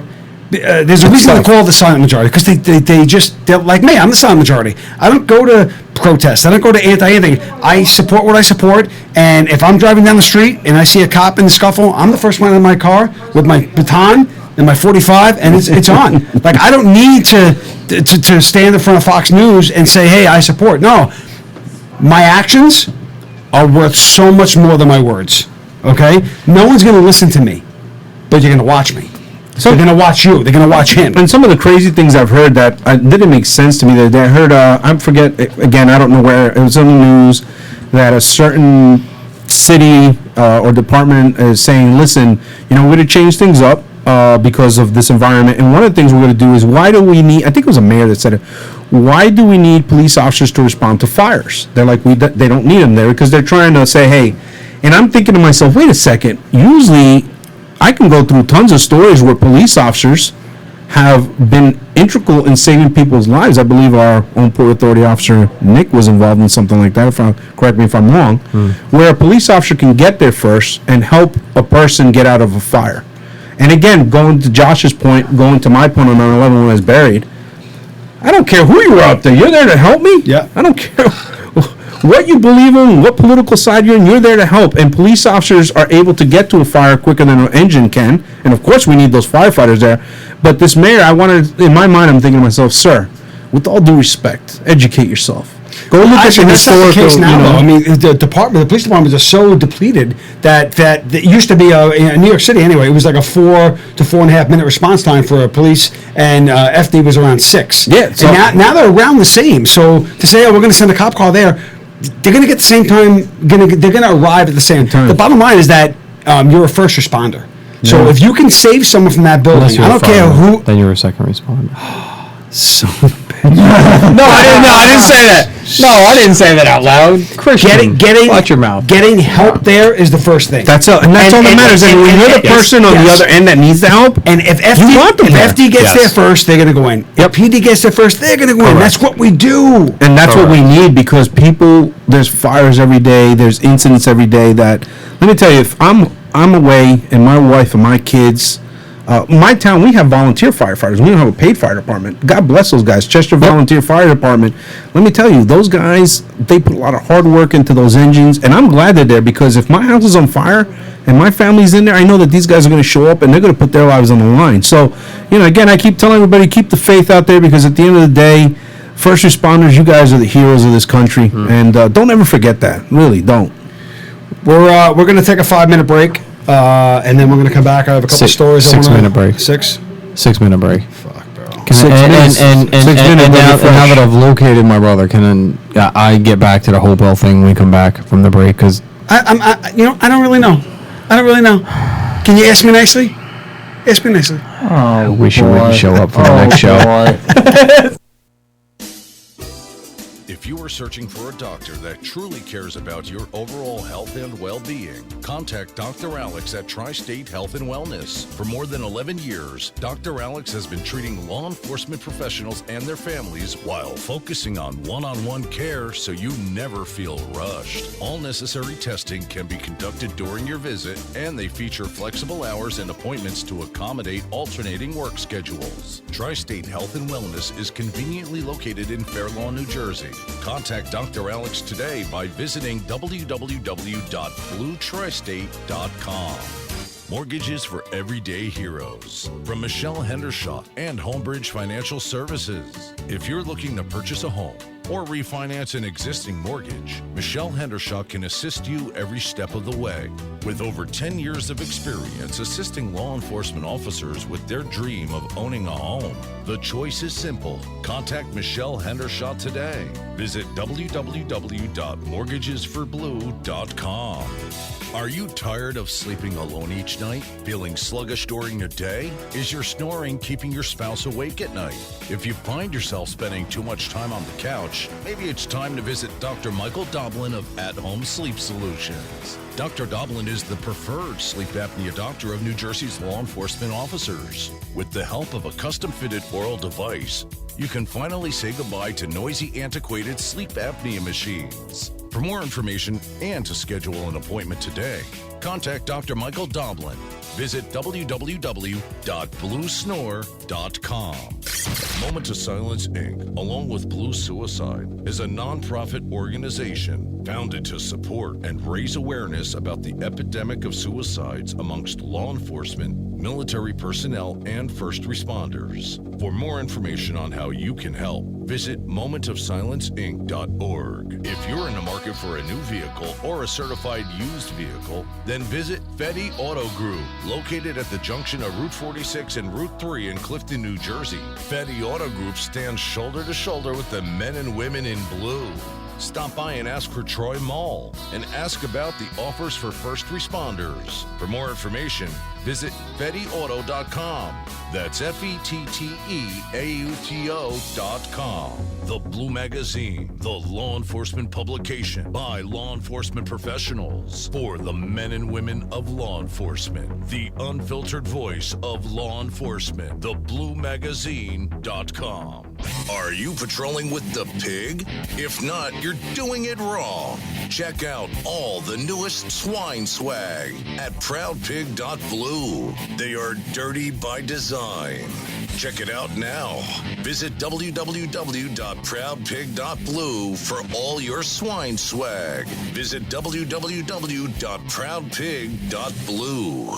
Resumes by Joe. Owned and operated by retired NYPD second grade detective Joe Federa. With over 20 years of professional resume writing experience and focusing on translating what we do as cops into language that the corporate world can appreciate. We put an emphasis on ensuring that your cover letter and resume will be best received by the applicant tracking system used by most companies today. Check out our website at www.resumesbyjoe.com or call Joe directly at 347-992-4523. Don't forget to ask about the 50% discount for BBO members and most unions across the country.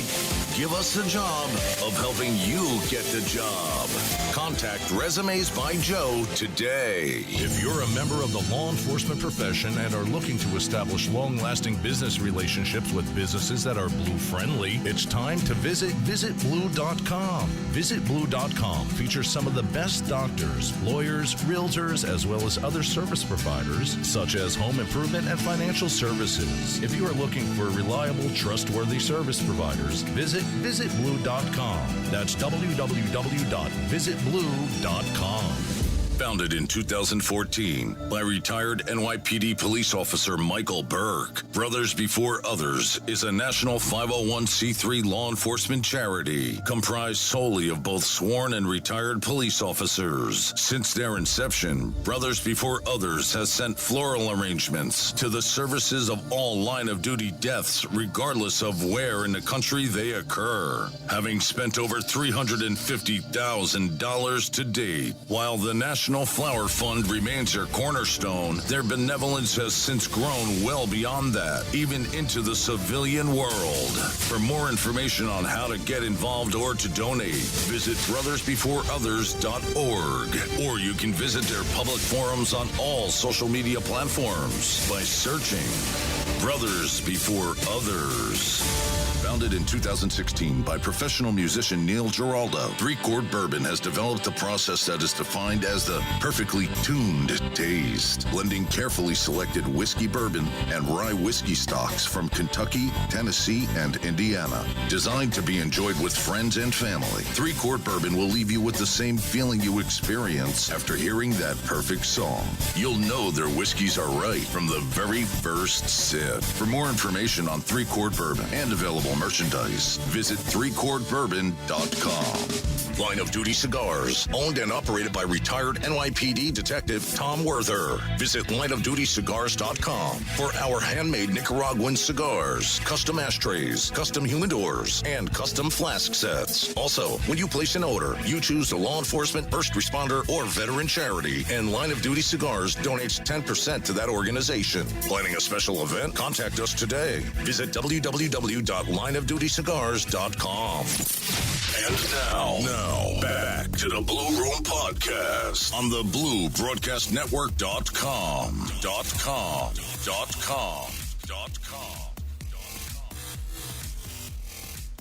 All right, we're back. We're back. All right, let's start the last segment of this with 3 Chord.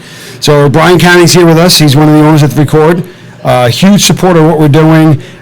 Does amazing work. From my personal experience with Line of Duty Cigars, Brian and 3 Chord have bent over backwards, and have just been, and anyone that's had it, and honestly, everyone that's had the Line of Duty 118 proof has said to me how amazing it is. How it's better than a 117 proof. Much better, better. Yeah, definitely better than 117. That. They're expecting a burn. They're expecting a little something in the chest. And a friend, Gary Gross, good friend of mine, came to my business 2 days ago, and he said, "Hey, what's up with the bourbon?" I said, "Oh, it was 10 o'clock in the morning." I said, "Hey, let's try it." I cracked open the bottle. I swear to God, I cracked it. He was buying cigars for a golf outing at the Elks Club up in Newburgh, and Gary said, "Hey," I said, "Try it." And we cracked it open and we drank it. And he's like, it was 10 o'clock in the morning. He goes, "Holy shit." He's like, I feel nothing in my throat.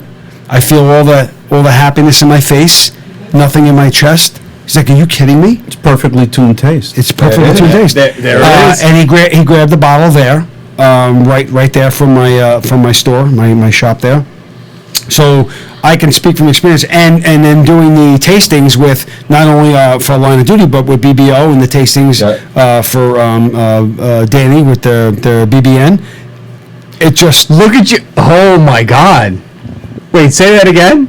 BBN. Holy shit. Amen. Hallelujah. Broadcast Network. Hallelujah. I see it. You've been touched by the Holy Spirit. I doubled down on that. I actually said what the words mean too. God the letters bless mean. you. So I know from personal experience what you guys do, and I also know, having private conversations, what what really tugs at my heartstrings, because what Line of Duty does, we try to help people. Try to help people. BBO help people. BBN help people.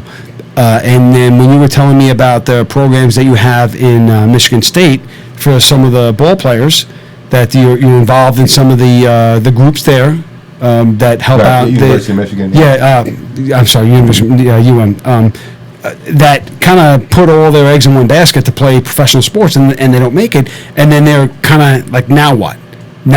And you guys do so much work with them to help out those guys, which is amazing. Again, that's just giving back, because you're from Michigan. We have a friend in Detroit who the reason that we're here, the reason that we're here we have is named Jimmy. is Jimmy from Detroit.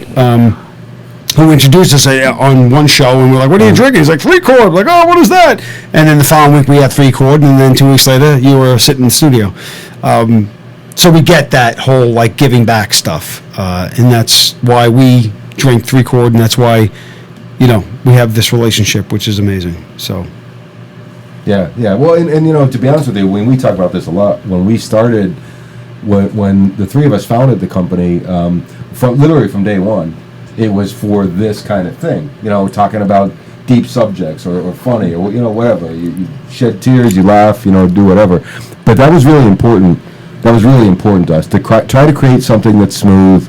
That even at 118 proof, still smooth. That's what we want to do. And that's why we found the right guy. Ari Sussman is our master distiller, and he's masterful at it. And I love, part of it is just the fun of all of us sitting down and coming up with these kinds of blends. I mean, it's great. It's great for us because we get to taste all of it and go, hey, and honestly, it's really endearing to me that when you bring stuff here that we're not doing for BBO, we're not doing for Line of Duty or BDN, that you say, hey, just try this stuff. And what's your opinion? And we've had a bunch of them, and typically the real bourbon drinkers here in this group will kind of agree on something, and it kind of solidifies what Brian says, and he just says, I had the same exact idea. Like, that's what I thought, and I didn't want to pull a trigger on a yes or a no based on my own tastes, and I trust you guys, and you guys said exactly what I was thinking, which is, Josh drinks Johnny Black. He thinks Johnny Black is good, so I think his opinion might be slightly skewed. But the real gentlemen in the group, we've kind of agreed, and it's good to have a place to bounce things off the wall. And say, hey, what do you think? So far, every blend that I've chosen, you've agreed on, including the latest that we're now going to debut. Well, it's kind of hard when you say, try this one, and I'm like, nah. Listen, when the last time I gave you 6 glasses worth of different mixtures, I like to put them all together and you chose the same one that I did. Yes. So don't act like we're that far off.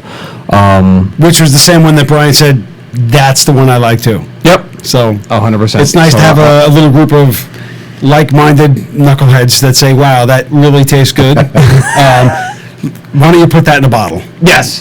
There you go. So you can actually speak more to the alcohol that's in this bottle.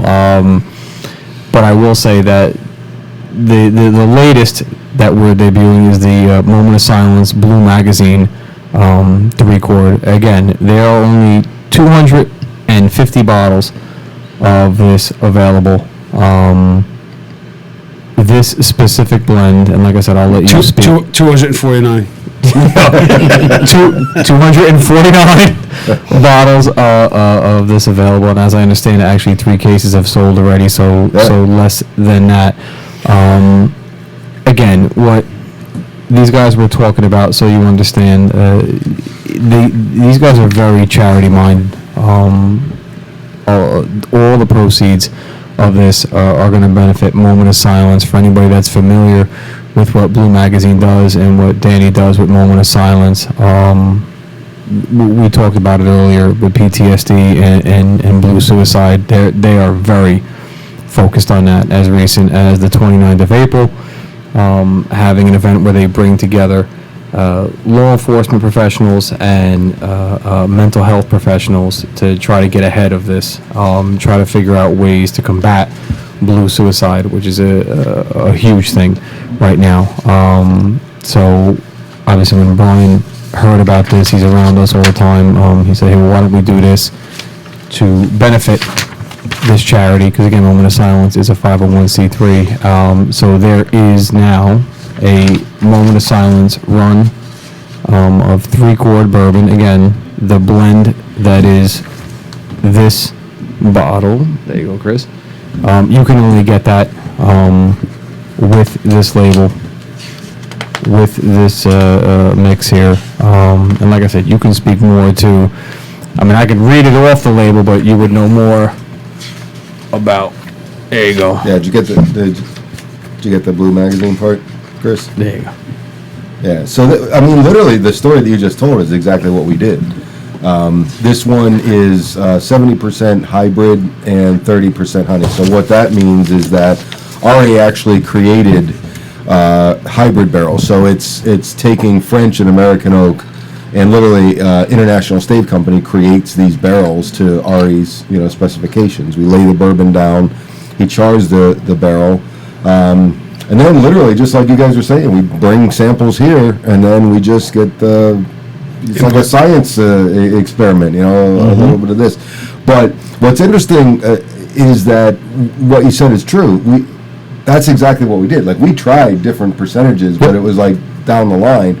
So when you get this bottle, this is the case that we did that with. So it's like any other kind of blend that we do, it's not going to exist. Same with yours. What's interesting about that process is that you could do that with your friends and say, hey, do you like this? You don't like that. And your friends will say, I do, I don't, whatever. But when you bring it to this group, it's not, do you like it? It's, would you buy it and sell it? Would you take the risk to put a lot of money into this? And that's not the intention, right? But we have been, like, BBO's bought a barrel, Lion Dooley bought a barrel, Danny bought a barrel. Yeah. Like, to say, hey, is this something you would buy? I'm not trying to sell it to you, but I need your honest opinion on whether or not you would buy this and try to sell it. Where you go to your friends, and I know my friends were like, yeah, this is great, go, keep pouring it. Like, is that really the opinion that Your I want? friends sound like degenerates. Yeah. Is that really the opinion you want? And you can. Right. We have common friends that know their bourbon, and you trust them to say, hey, this is my opinion of it. But when it comes to business being business, it's like, would you buy this? Would you buy 240 cases of this at this price and try to sell it? Yeah. And here's your 9 options. Even if I'm not even buying it, I go, I'd buy that and I'd buy that. Even though I'm not ready to buy it, I'm telling you that those are the 2 I would buy, and then you can go to your buyers and say, I think these are the ones based on the conversations I've had with people that I trust. And it's a great trust. Yeah. Because you get cigars, we get bourbon. It's a lovely relationship. Yeah. Well, talking about buying it, I do think we should also point out, like, yours was sold for whiskeylovers.com. Yep. So Doug jumped right in. He knows what you do with the proceeds for Line of Duty cigars. And then this particular barrel is available at Wine and Spirits World in Hohokus. And so when we talked with Alpesh, he's a huge supporter of law enforcement, first responders. He didn't even hesitate, to bring it in. And so I sent Josh a photo. The barrel bottles are on the shelf. And he jumped right in with the donation. And so then that's important to point those guys out. So where can they buy it? Can they buy it? Is there a website? Yeah, well, this one, his website is, the name of the store is Wine and Spirit World, but the because he bought this store has been in Hohokus, Bergen County, for 70 years. So it used to be called Carlo Rossi, and so or Carlo Russo, I'm sorry. So it's carlorusowine.com is the website, CARLORUSSO wine.com, or you can go to, and they're at 626 North Maple in Hohokus. And just actually walk in to buy it? You can just walk in and buy it, and all the proceeds are going to Moment of Silence, for exactly what Josh said. So that, again, we wanted to give back from day one, and it's been such a great, partnership in raising money to do the kinds of stuff that, that you guys are doing, and so it works out really well. But having the support at retail, and because retail space is valuable, and they're like, no, I don't. And he said several times, I'll do these all day long. Yeah. Shelf space. For the cigar industry, 5 inches shelf space. Yeah. That real estate is fucking tremendous. That's all I need, and they don't have it. Right. Some do, some don't. But you're like, I just need. So for this, I just need 4 inches by 12. I just 4 bottles. Get me 4 bottles in there. If they sell, you're going to buy more. Yeah. Same thing with cigar industry. Like, I just give me a couple of faces. If they move, you're going to see you're going to want us to come back. Yeah. And what's the website again? It's Carlo Russo, CARLO RUSSO wine.com. SOY? Yeah. Soy. Yeah, that's soy, Christian. Russo Yeah, see- wine. Carlo Russo Asti Spumante. No, stop. And you wanted him to read a book in Spanish, like No. just All right, so we'll do a good story before we go back to the shit, because there's more shit than good. We all know, all right, that black guys are rumored to have the big junk. so right? we're And skipping over Hopewell. We're just skipping right past. we covered that when you were outside talking to your brother.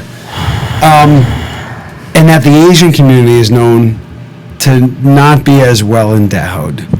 But I gotta tell you, Japan got that shit down. Dude,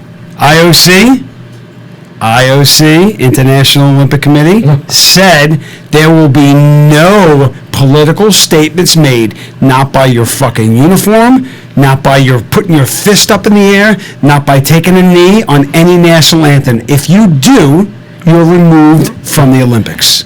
Well, Tom, you're talking about Japan, the most based country in the world. Why are you so talking about? Back your face away from that microphone. All right, either stick that thing in your mouth, right, It's like not- Shaquille O'Neal, or back off. It's not the USA. Japan is the most based ground to reality country. I didn't say it was the USA, Christian.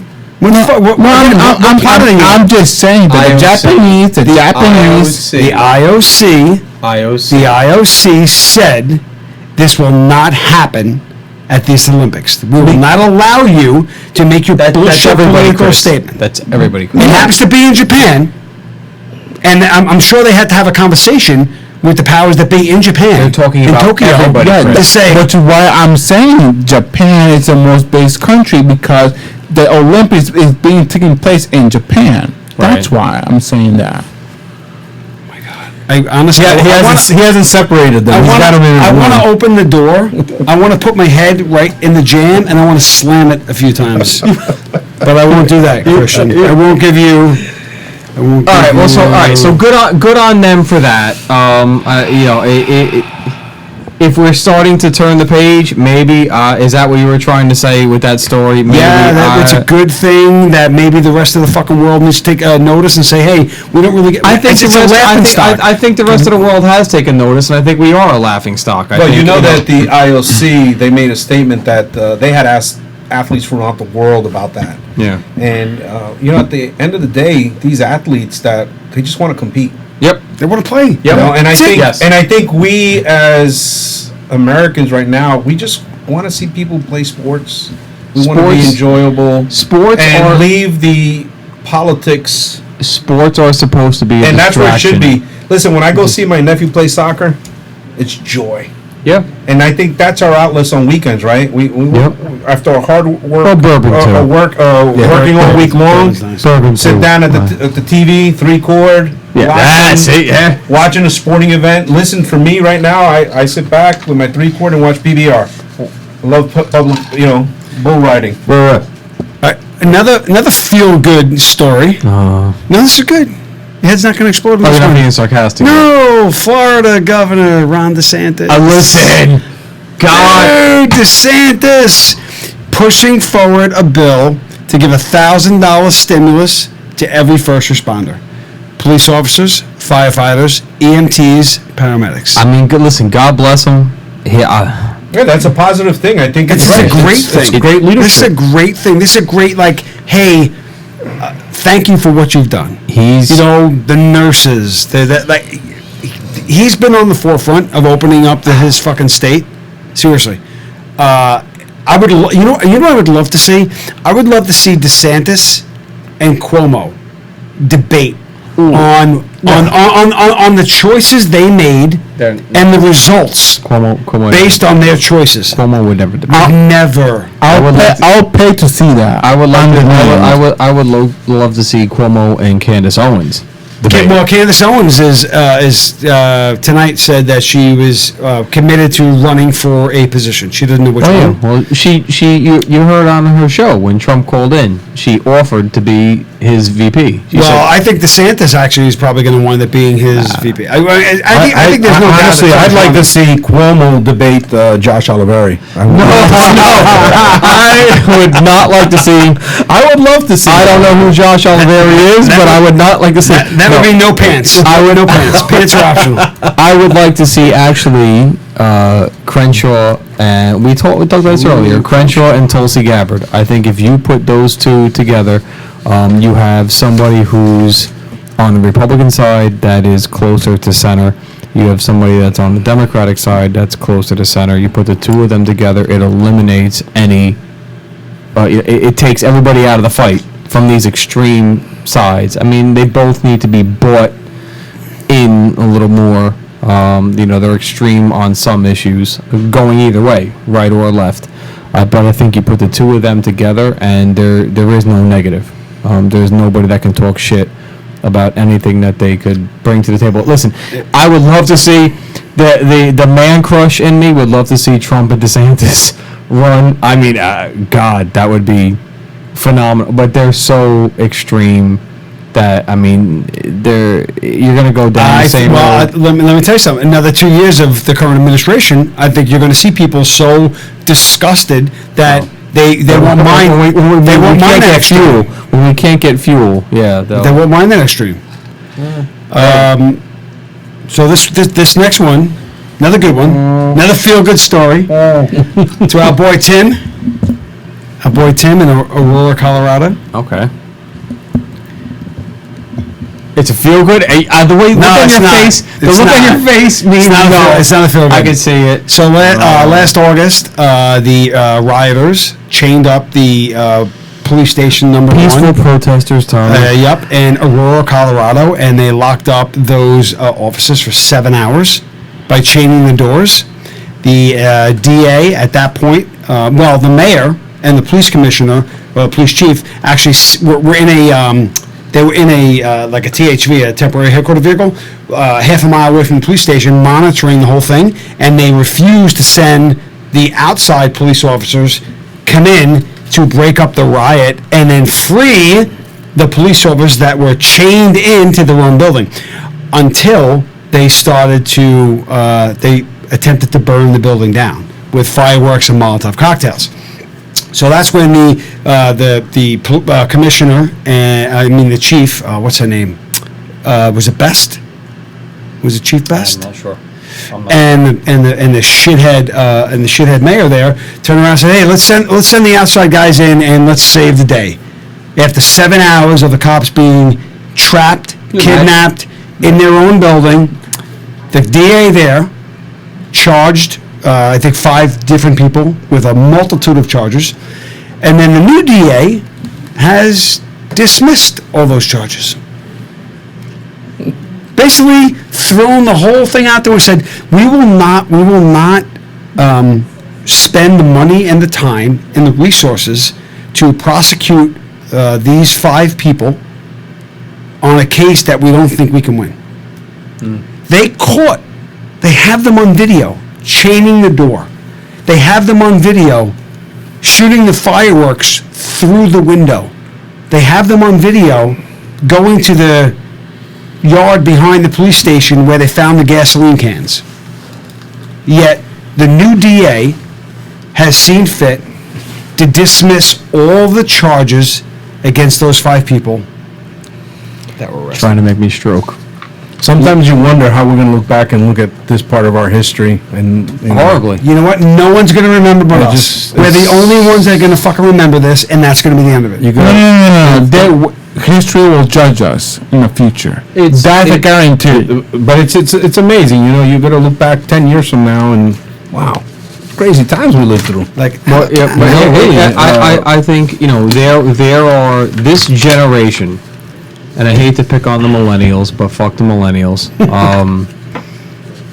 This generation, they really believe that this is going to get looked back on the same way like the civil rights era was, and it is nowhere near that. This generation is gonna get looked back on so negatively. This time is gonna get looked back on so negatively. I wish we could fast forward. Is your brother gonna come in or He doesn't want to come in. Joe, do you want it? He doesn't want to come in. really? Yeah, he's Is he afraid. just here to say hello? Yeah, no. Like my brother's here. I'm like, all right, great. Let's bring him in. Look, Because I got one more motherfuck you piece. I'm gonna bring him in for the motherfuck you piece. Yeah, Hold on. I would love to have I'm him. gonna bring him in for the motherfuck. Actually, you know what? I really want Torres. No, I do, dude. I'll bring them both in. No, the West New York, New Jersey piece. The West New York, New Jersey piece. We want Torres in for that. Give him my seat. This is a coming in too. yeah. Well, listen, I'm gonna step out. Let Torres in here. Get in. They're all Everyone's ready. We'll wrap it up on this You one. come sit over here. You go in the corner. This is a good and actually Torres is going to have a really good opinion on this. Sit right here, and Josh, you And that's why we waited to the very end. I'm out. No, come in. Nick, come sit here. Is your name Josh too? Taking my 3/4 here. There you go. Oh shit. We're like George Foreman. My name's George. His name's George, and his name's George. I thought it was Jose. Don't put it in your mouth. All right. Just So you know what? We'll do two pieces then. We'll do Joe, right? Yes. Joe? Yes. I think did we meet at the night of election night? Were you at election night with your dad? Yes, I You was. were. Yeah. I was the guy with no shirt on. And the pasties. You would remember that. Yeah.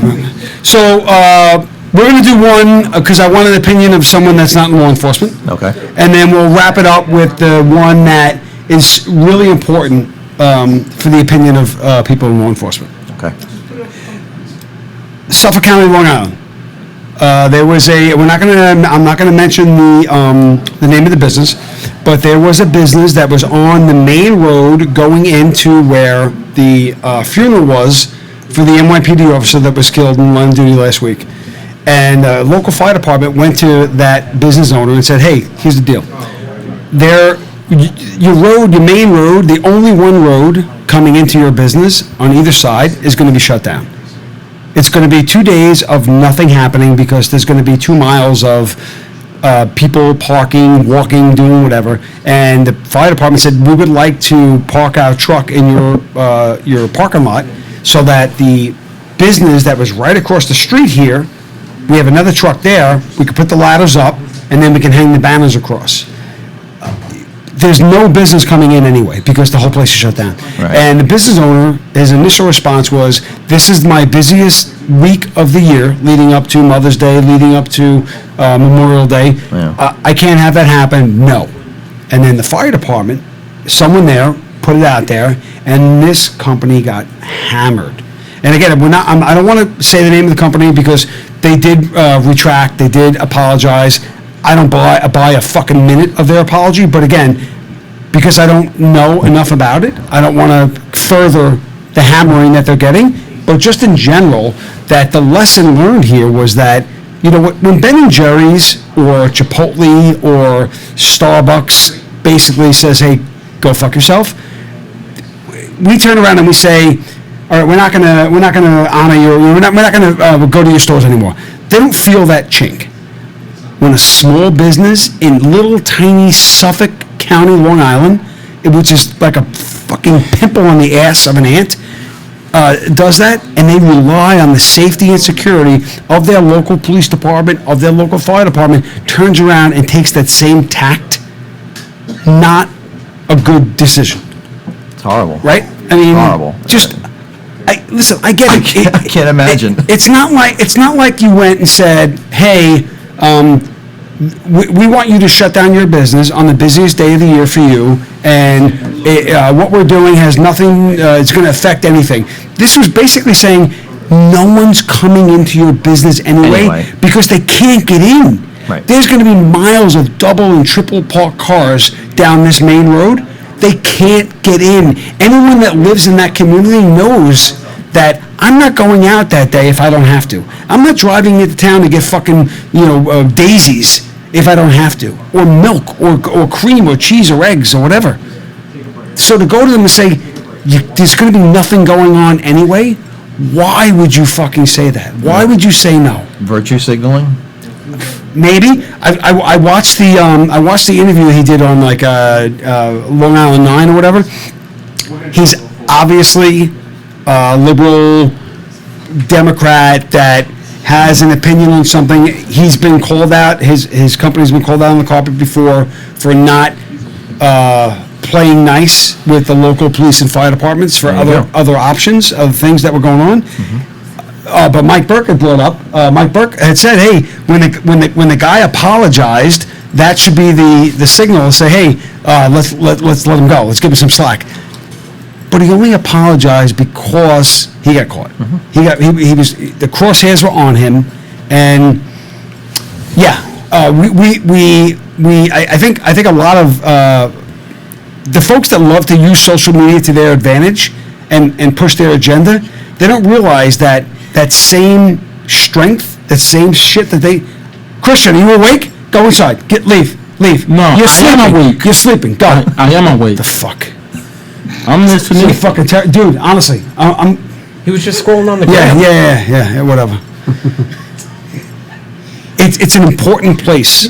It's an important place, social media. So if you want to use it, you want to use it to push your agenda forward. You have to know that when you're on the wrong side of something, it's going to come back.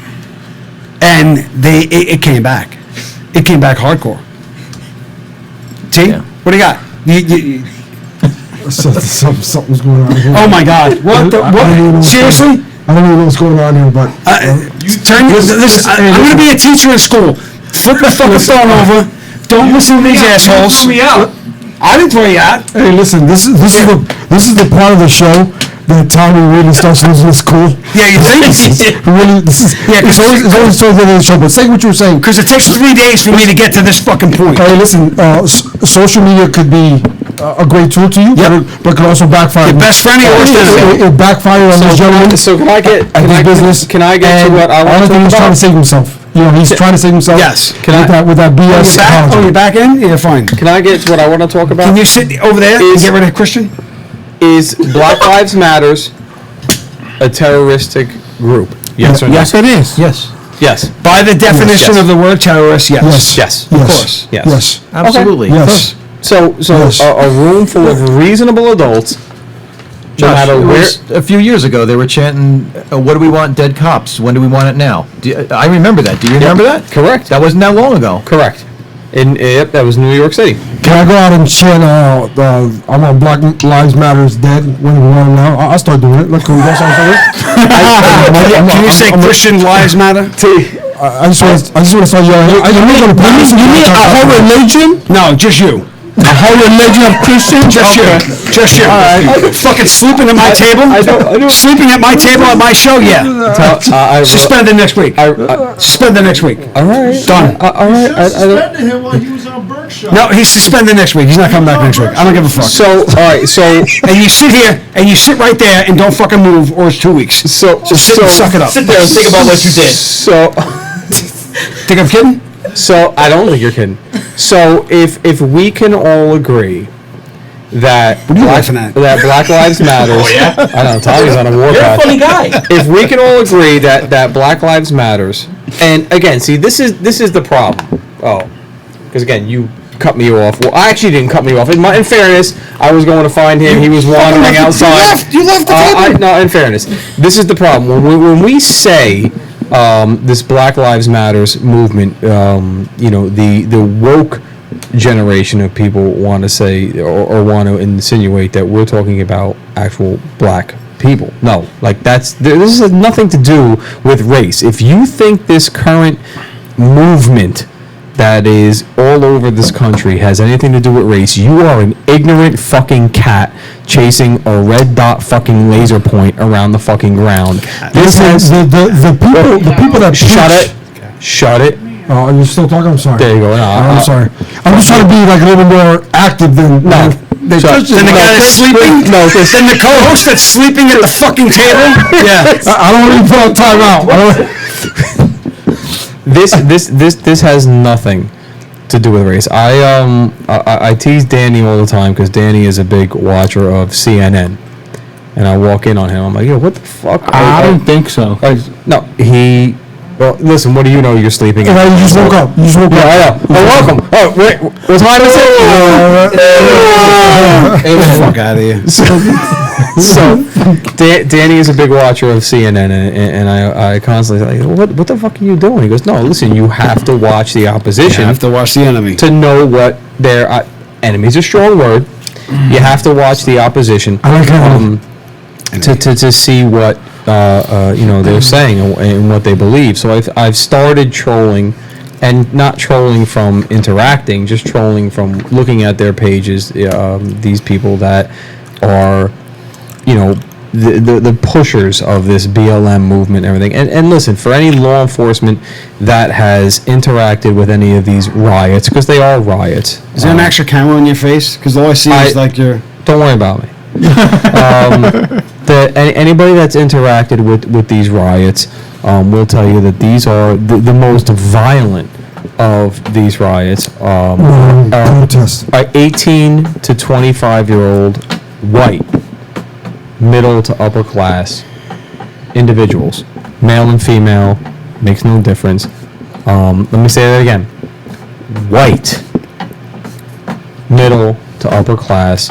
Whitey be ready? Male and female individuals. So these individuals and these departments, like the pussies at Hopewell Township that won't stand up for their cops, they hear their cops referring to Black Lives Matters as terrorists. They automatically, because of this woke fucking virtue signaling. I actually read the definition of terrorist while you excuse I understand. From the booth. Listen, it's not my fault. I'm back, and now You're blaming your brother? You're gonna blame your I'm brother? not blaming anybody. I didn't blame anybody. I was scared. So now I'm back. You should have seen me the first 3 times I was in this fucking town. I was running for my life. Now I'm back. The pussies, they're automatic, and it's actually stop. It's not a kid show. It's actually a show of their own bias when I say that, or the cops at Hopewell Township say that BLM are terrorists, that you're assuming I mean African Americans. No, I mean the pieces of shit that are marching around, destroying property on behalf of BLM are fucking terrorists. And she's a 21-year veteran. The fact that you assume I mean African Americans, that's your bullshit. That's not my bullshit, because I'm telling you right now. I'm telling you right now. No, not yet. I'll recognize you in 2 minutes. I'm reclaiming my time. The majority. The gentleman from New Jersey would like to speak. No, I'm reclaiming. That's all of you, you fucking idiots. The gentleman from Florida, actually. There's 7 fucking states in New Jersey. Go back to sleep. I'm reclaiming my time. Go back. Yes, sir. Listen. The majority of these riots are actually white men and women. And those are the people that I am telling you are fucking terrorists. If you are destroying personal property, if you are walking into a fucking restaurant where civilians are sitting trying to fucking eat and you're flipping their table, if you are breaking windows, if you are destroying property, I don't give a fuck, drives me crazy, and God forgive me, listen, please. God does not like you. God does not like any department, if it rhymes with NYPD, any department. There is no such thing as an orderly group in the middle of the street. If you are breaking the law, I don't give a fuck if it's a traffic. Well, they can be orderly in the middle of the street. No, they cannot be. No, they cannot be. Why can't they? Because you're blocking traffic. If you're blocking traffic, pedestrian or vehicle, stop it. If you're blocking traffic, pedestrian or vehicle, you are not orderly. You are disorderly. True. There is no such thing as an orderly in the street. You knock it off. How'd that feel? It hurt. You hit the table. Yes, and it hurt. And I don't give a fuck. Yeah. So listen. Was it this violent as a kid? Yeah. Yeah, it was. Yes, absolutely. Sell out. Judas. You're gonna sit at my table, Judas? I do Yeah. every week. Listen. The point that I was trying to make when I walked in here and interrupted. That your they little- are, yes. Your it's a little, terrorist organization. I got back to the They- Hopewell thing. That's fine, And 'cause you were busy elsewhere. those the administrators, and this is where it will turn when administration and leadership stop pandering to this mob. This mob wants, if you troll these pages, they want nothing to do with unity. They want anarchy. That is their true goal. If you think this has anything to do with race, you are an idiot. They want anarchy. Troll their pages, look at it. They want abolition. They want abolishment of the police department. They're very pro Second Amendment. They want everybody to have guns. They think everybody should have 2 guns, and that is their plan B. They think everybody's protection is responsible on themselves. They don't want any law enforcement at all. And the guy that I troll, and then I'll let you go. The guy that I troll the most, the guy that I troll the most, his on his page he has a picture that he put up before election night, and it had a picture of a boxer sitting in the corner, and it said, I don't know who wins or loses tonight. All I know is I'm fighting whoever wins. That is what is driving this movement. It has nothing to do with race. Okay, but which also leads to government dependence as well. That's the whole point of this agenda. They want go back to sleep, Christian. They want people to depend on the federal government. I would have put a picture of that post up, but all the pictures that I sent Jacob during the week, he didn't upload at all. Oh, that's a mic drop. That's a mic drop. All right, good.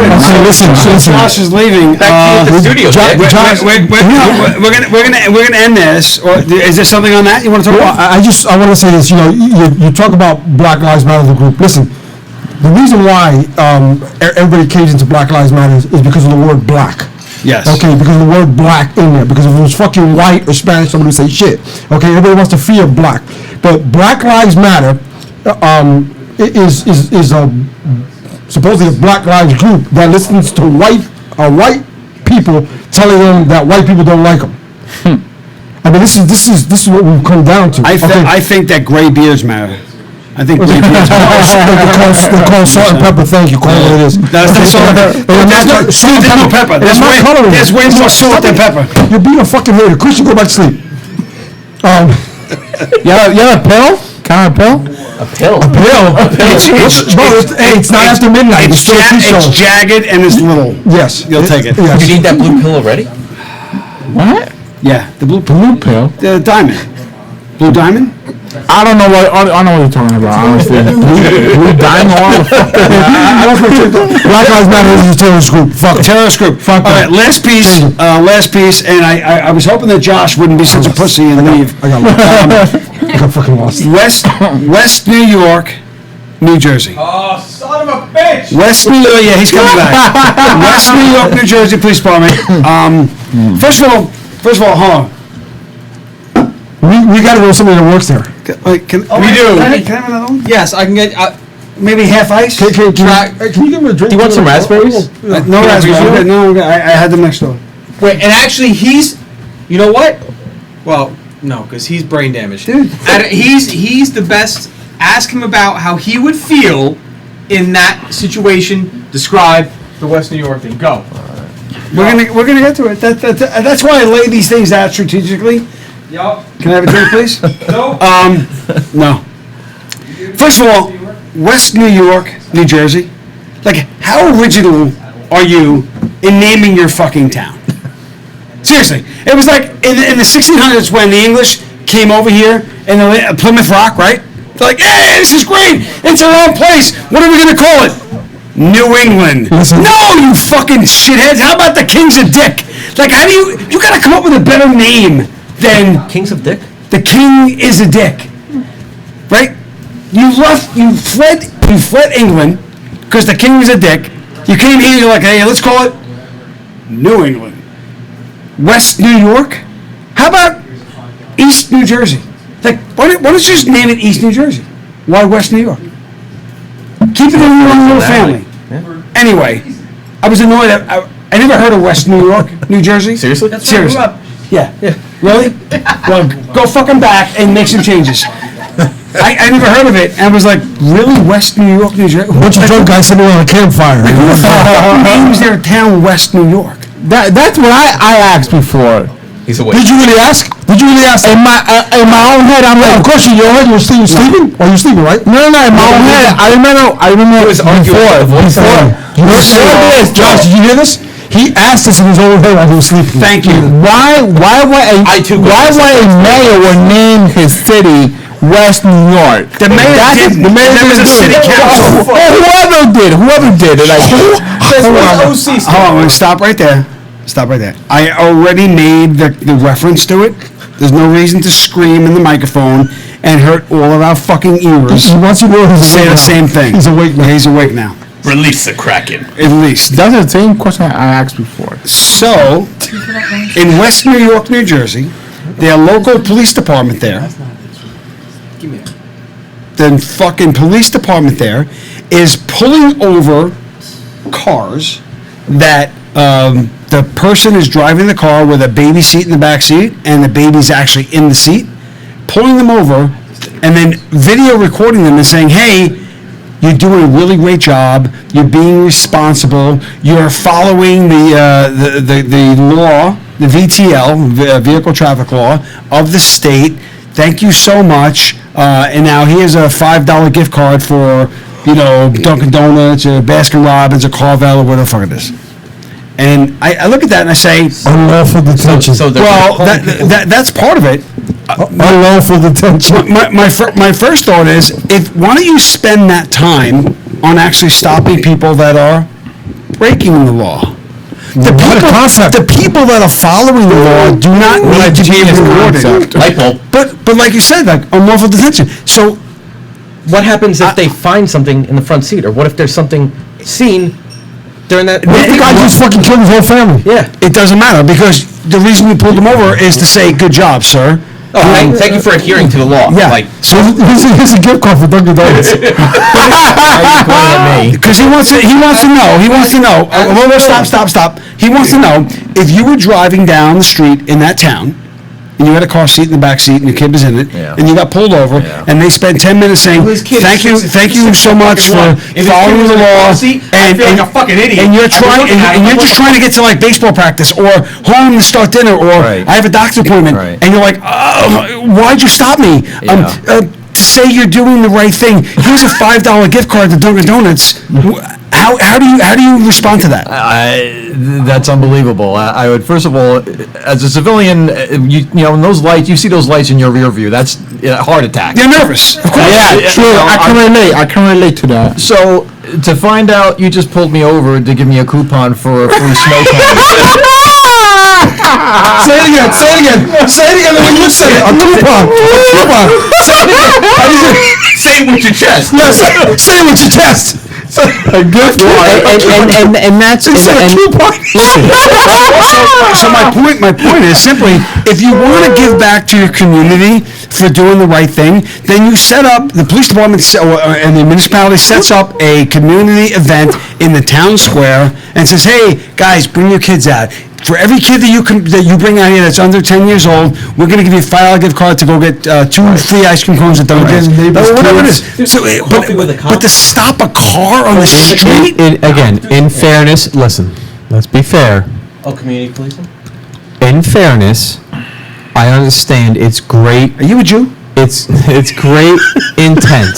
I understand what the listen. If they are recognizing that there is,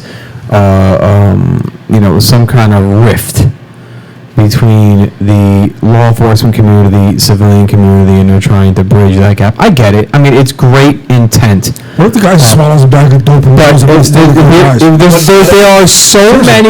there are so many layers to this. I mean, first of all, the cop goes up to the window and He said a cue part. What if that same person has a gun? the cop goes up to the window, and in one of the videos that they left up, because there was a couple of them up there, and some of them, like, the guys were like, literally like, what am I getting stopped for? And it was not confrontational, but bordering on confrontational. And they took those videos down. Sexy. Well, yeah. Dude, 40 to 45 cops every year are killed on car stops. Yeah. And a lot of say routine traffic. and a lot of them are just like, it was a routine car stop. So the cop was just like, I pulled you over because the plate was blah, and then the guy in the car fucking doesn't know that he's getting a fucking $5 Dunkin' Donuts card. He thinks he's going to jail for 5 years, and what the fuck happens? Yeah. Like, why would you introduce this scenario to your cops? And now,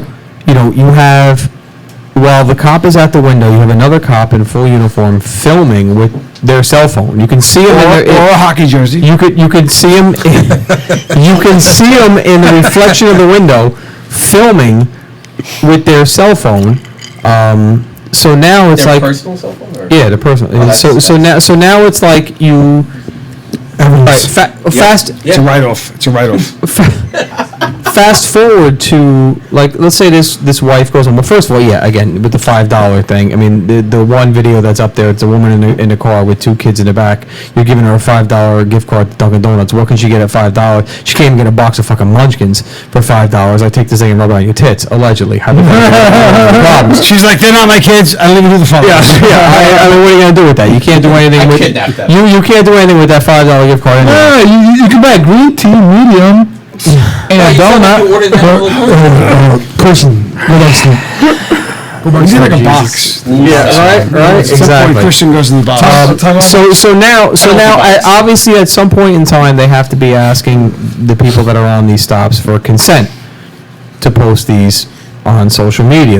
Well, I would assume they better be, because they're putting. Well, if it's body camera, it's not. It's cell phone video. Do you think they need consent for that? Yeah, you have to. Well, it was. I don't know. Well, Jersey, I don't know if they do. It's a one. Well, that was New York. Well, New York. Posting on social media. No, New York is consent for audio is one person. Consent for video is both. So if I want to audio tape our conversation, when you don't know about it, we're good. But for video, I think when it involves a child, you have to request permission in order to post it because there's a child in the car. I guess she's showing you the video. Is that the video? It's awkward. I can stop. I can't. I don't. why is she not wearing clothes? No, I can't get. Taurus, that's a lot smaller. Did she just whip out a titty? Did she just whip out a titty? No, she said titty on that stop. So my thing is this: if now my wife comes home and says and recounts this incident to me and says, "Hey, I was just stopped by the cops. They stopped me for doing nothing, and they gave me this $5 gift card, and then now they're putting it on social media." First of all, with the climate as it is right now, do you want your wife's face? Can someone call in on this? No, because they're not going to answer the phone anyway. 219 Blue Room? They're not going to answer the phone on this anyway. 219 Blue Room? So at first, now with the climate the way it is, I'm going to be like, well, do you really want your face out there on social media being buddy-buddy with the fucking cops? No, you don't. You're now they're going to recognize you being friends with the fucking cops. No, that's a problem to begin with. And on top of the fact, because that logo, that's a hot on top of the fact that now you're, as the police officer, you're asking for consent to post this on social media, technically under duress. Like, these people are, like we all said, like, they're stressed out. Like, they're on a traffic stop. They're still recovering from the fact that they just got, like, their heart is still racing. Okay, can we put this on social media? Yeah, go ahead. Yeah. Anybody? I'm sorry to interrupt you, but anybody note on the second video, the driver, for the first initial maybe 2-3 minutes of the interaction with the police officer, would not roll their window past this Well, point? don't stop. You're not gonna get my blood pressure up. I'm just, well, that's Just not name- name and ratings, Jesus. though, that's the ratings. Name and Jesus. We just throw your hat across the room. I'm just saying, I'm just saying, this is the kind of stupidity. The biggest thing for me is as a police officer in that town. As a police officer in that town, you're making traffic stops. Well, first of all, if you're still making traffic stops, shame on you, because shame on you. But if you're making traffic stops, now you run the risk of somebody, besides the fact that, like we all talked about, like you run the risk of running into somebody that actually is in the middle of a fucking crime, and you walk up to the car to film them and give them a $5 fucking Dunkin' Donuts gift card, and there's a gun on the passenger. Yeah, there's a gun on the passenger seat. Now what? What was your fucking probable cause? That shit's gone. Besides that, you know, you run up, now I do a traffic stop, and people are gonna think I'm fucking kidding. They're like, oh yeah, is this that joke where you're getting a coupon? Yeah, you're gonna give me a Dunkin'. Like, no, I'm serious. I'm stopping you. Like, oh yeah, no, I know you're serious. Just give me the coupon now, and no, motherfucker, give me your shit. Like, it's great initiative. Trust me, I get it, but the short of all this, There's no short. there is a short. You don't do anything short. There is this. Besides that, there will always be a percentage of the population that will hate law enforcement. We need to accept that and move the fuck on. Listen, if they think this type of shit, giving $5 fucking gift cards to what, a Baskin Robbins, Carvel, or whatever, which we brought up a good point with Chicken Bubble and the titties, because $5 you can't buy shit, some new one of those stores. You said titties. Titties, but on the cock, balls, I don't give a fuck. What I'm saying is that, John's brought up a very good point. There's women here. And I'm gonna jump on this. There's women here. Listen, fuck the shit. Cops are hated no matter what. This right here, to a person that hates the police, is not going to change their mentality towards the police. Okay, because they're stopping women with children in them. I'm going to guess, maybe safe to say that these women don't hate the police, or maybe do. Who knows? That's not going to change it. And there's so many legal things that are going on here. What are they stopping them for? Because you have to have probable cause to stop somebody for a motor vehicle violation, correct? You're gonna have some type of so now you're creating Probable, schmobable. Come on, dude. How many times you pulled someone over without probable cause? Oh, listen, we're not talking about me. Just saying. Fuck out of here. This is none of your business. The answer is never, T. Not talking about me. Listen, I'm retired. We're not talking about me, bro. Fuck all the shit, bro. What I'm saying is that's not gonna change the mindset of people that still hate the police. Okay, not doing that. I'm sorry. I don't believe in going around and just pummeling people, but you need to go back to being the police. I've said this before, I said it again. You need to go back to being the police because you need to have law and order. When you have law and order, you don't have the fucking rampantness of fucking crime that's going on right now. I mean, today in Times Square, a 4-year-old baby was shot. Okay, They're still looking for him. We're still looking for the fucking piece of shit. But a police officer is running down the street with his baby to get him into a car to get the baby transported to a hospital. But let's go ahead and defund the police. Let's go fuck the police. How about fuck you? How about fuck you and you defund your fucking police policy and stick it up your motherfucking ass? Because the only fucking people that work the motherfucking ghettos is the fucking police. He didn't say bro once. You know this. And I said it before and I'll say it again. It ain't the fucking people in the fucking ghetto that are calling to defund the police. It's the fucking white cracker motherfuckers that are sitting in their motherfucking high rises in their fucking rich houses. I love you guys. So no disrespect to you. I love you, white people. You're not white. But I'm brown. Trust me. Trust me. He's white from the waist down. But you want to listen to white people that don't live in your area calling for defund the police. Okay, and this is where I have the fucking problem with it. How can you get shot in Times Square? I've been to Times Square so many times in my life. There's the viral video. 10:30. It's 10:30. We're going. One more thing. There was a viral video of the woman at Exchange Place getting kicked onto the fucking tracks. When she comes up, what are the first two things she says? Call the cops. I'm pressing charges on you. Yep. Who the fuck are you pressing charges with? You want to defund the police? Yeah, defund the police. Defund the There police. are no police. Exactly. Who the fuck are you pressing charges with? You better fucking knuckle up, because there ain't shit for you here. Hey, sweetheart, bro. Take the L and go the fuck home. Take the motherfucking L and go the fuck home. This is the part of the show where we talk over Tommy as he tries to get his plug. And we push it back. If you haven't seen it before, tune in. It's about to get good. Anyway, go ahead, Tommy. No, I'm always the last one to go. Nick, what The do you got? show. No, let's do the next show first. Is May 12th. 12th. Wednesday night, May 12th. I probably will have no control over what happens, like most shows here. So, Nick, what do you got? He's gonna take a shit. Chris, give a plug. Well, as always, the BlueMagazine.com, the national independent voice of law enforcement. Go check out our latest issue, God Matters, at the BlueMagazine.com. How does he do that? How does he do that? And By also- snoring. Do you have the website? You entered it into the thing. Of Find the course. website for the. And also, Moment of if silence. you want to get the moment of silence, the Blue Magazine 3-quart bourbon, right? Let me find out. Oh shit. Okay, I found it. It's www.carlorusowine.com. If you want to get the latest, Do it again. 3-quart bourbon for the Blue Magazine, Give the website again. it's carlorusowine.com. Carlo, Spell it. Spell it. Carlo. C-A-R-L Oh, Jesus Christ. R-U-S-S Oh, I got this. W-I-N-E.com. carlorusowine.com. Christian should That was- choke on a that- dick.com. That was Oh my painful. God. Bro, Are you gay, bro? Like, why to put... Hey, listen, Tommy may let you talk over him, but you ain't gonna talk over me. I hit you with this motherfucking. It ain't an iced tea can, but it'll hurt. It's the thing. Huh? Because I'm. Anyways, as always, highdrivecanine.com on Facebook and IG. Check us out, man. And also stay tuned for the show out Time Out with T. Should be coming out sometime in June. We'll hopefully have a day for you real Good soon. luck. Same Good cast, luck. same Good cast of luck. characters. Good luck. And I can promise you they won't talk over me like they do Tom.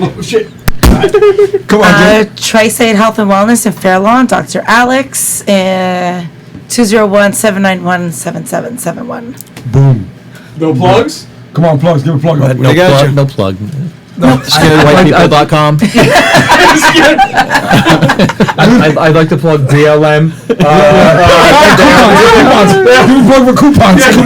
Coupons. Free $5 coupons. Guys, immigrant, American survivor, the little boy who grew up to be all three. Check it out. This Amazon.com. Also, Sorry, go ahead. what am I, a fucking moron? Am I Christian?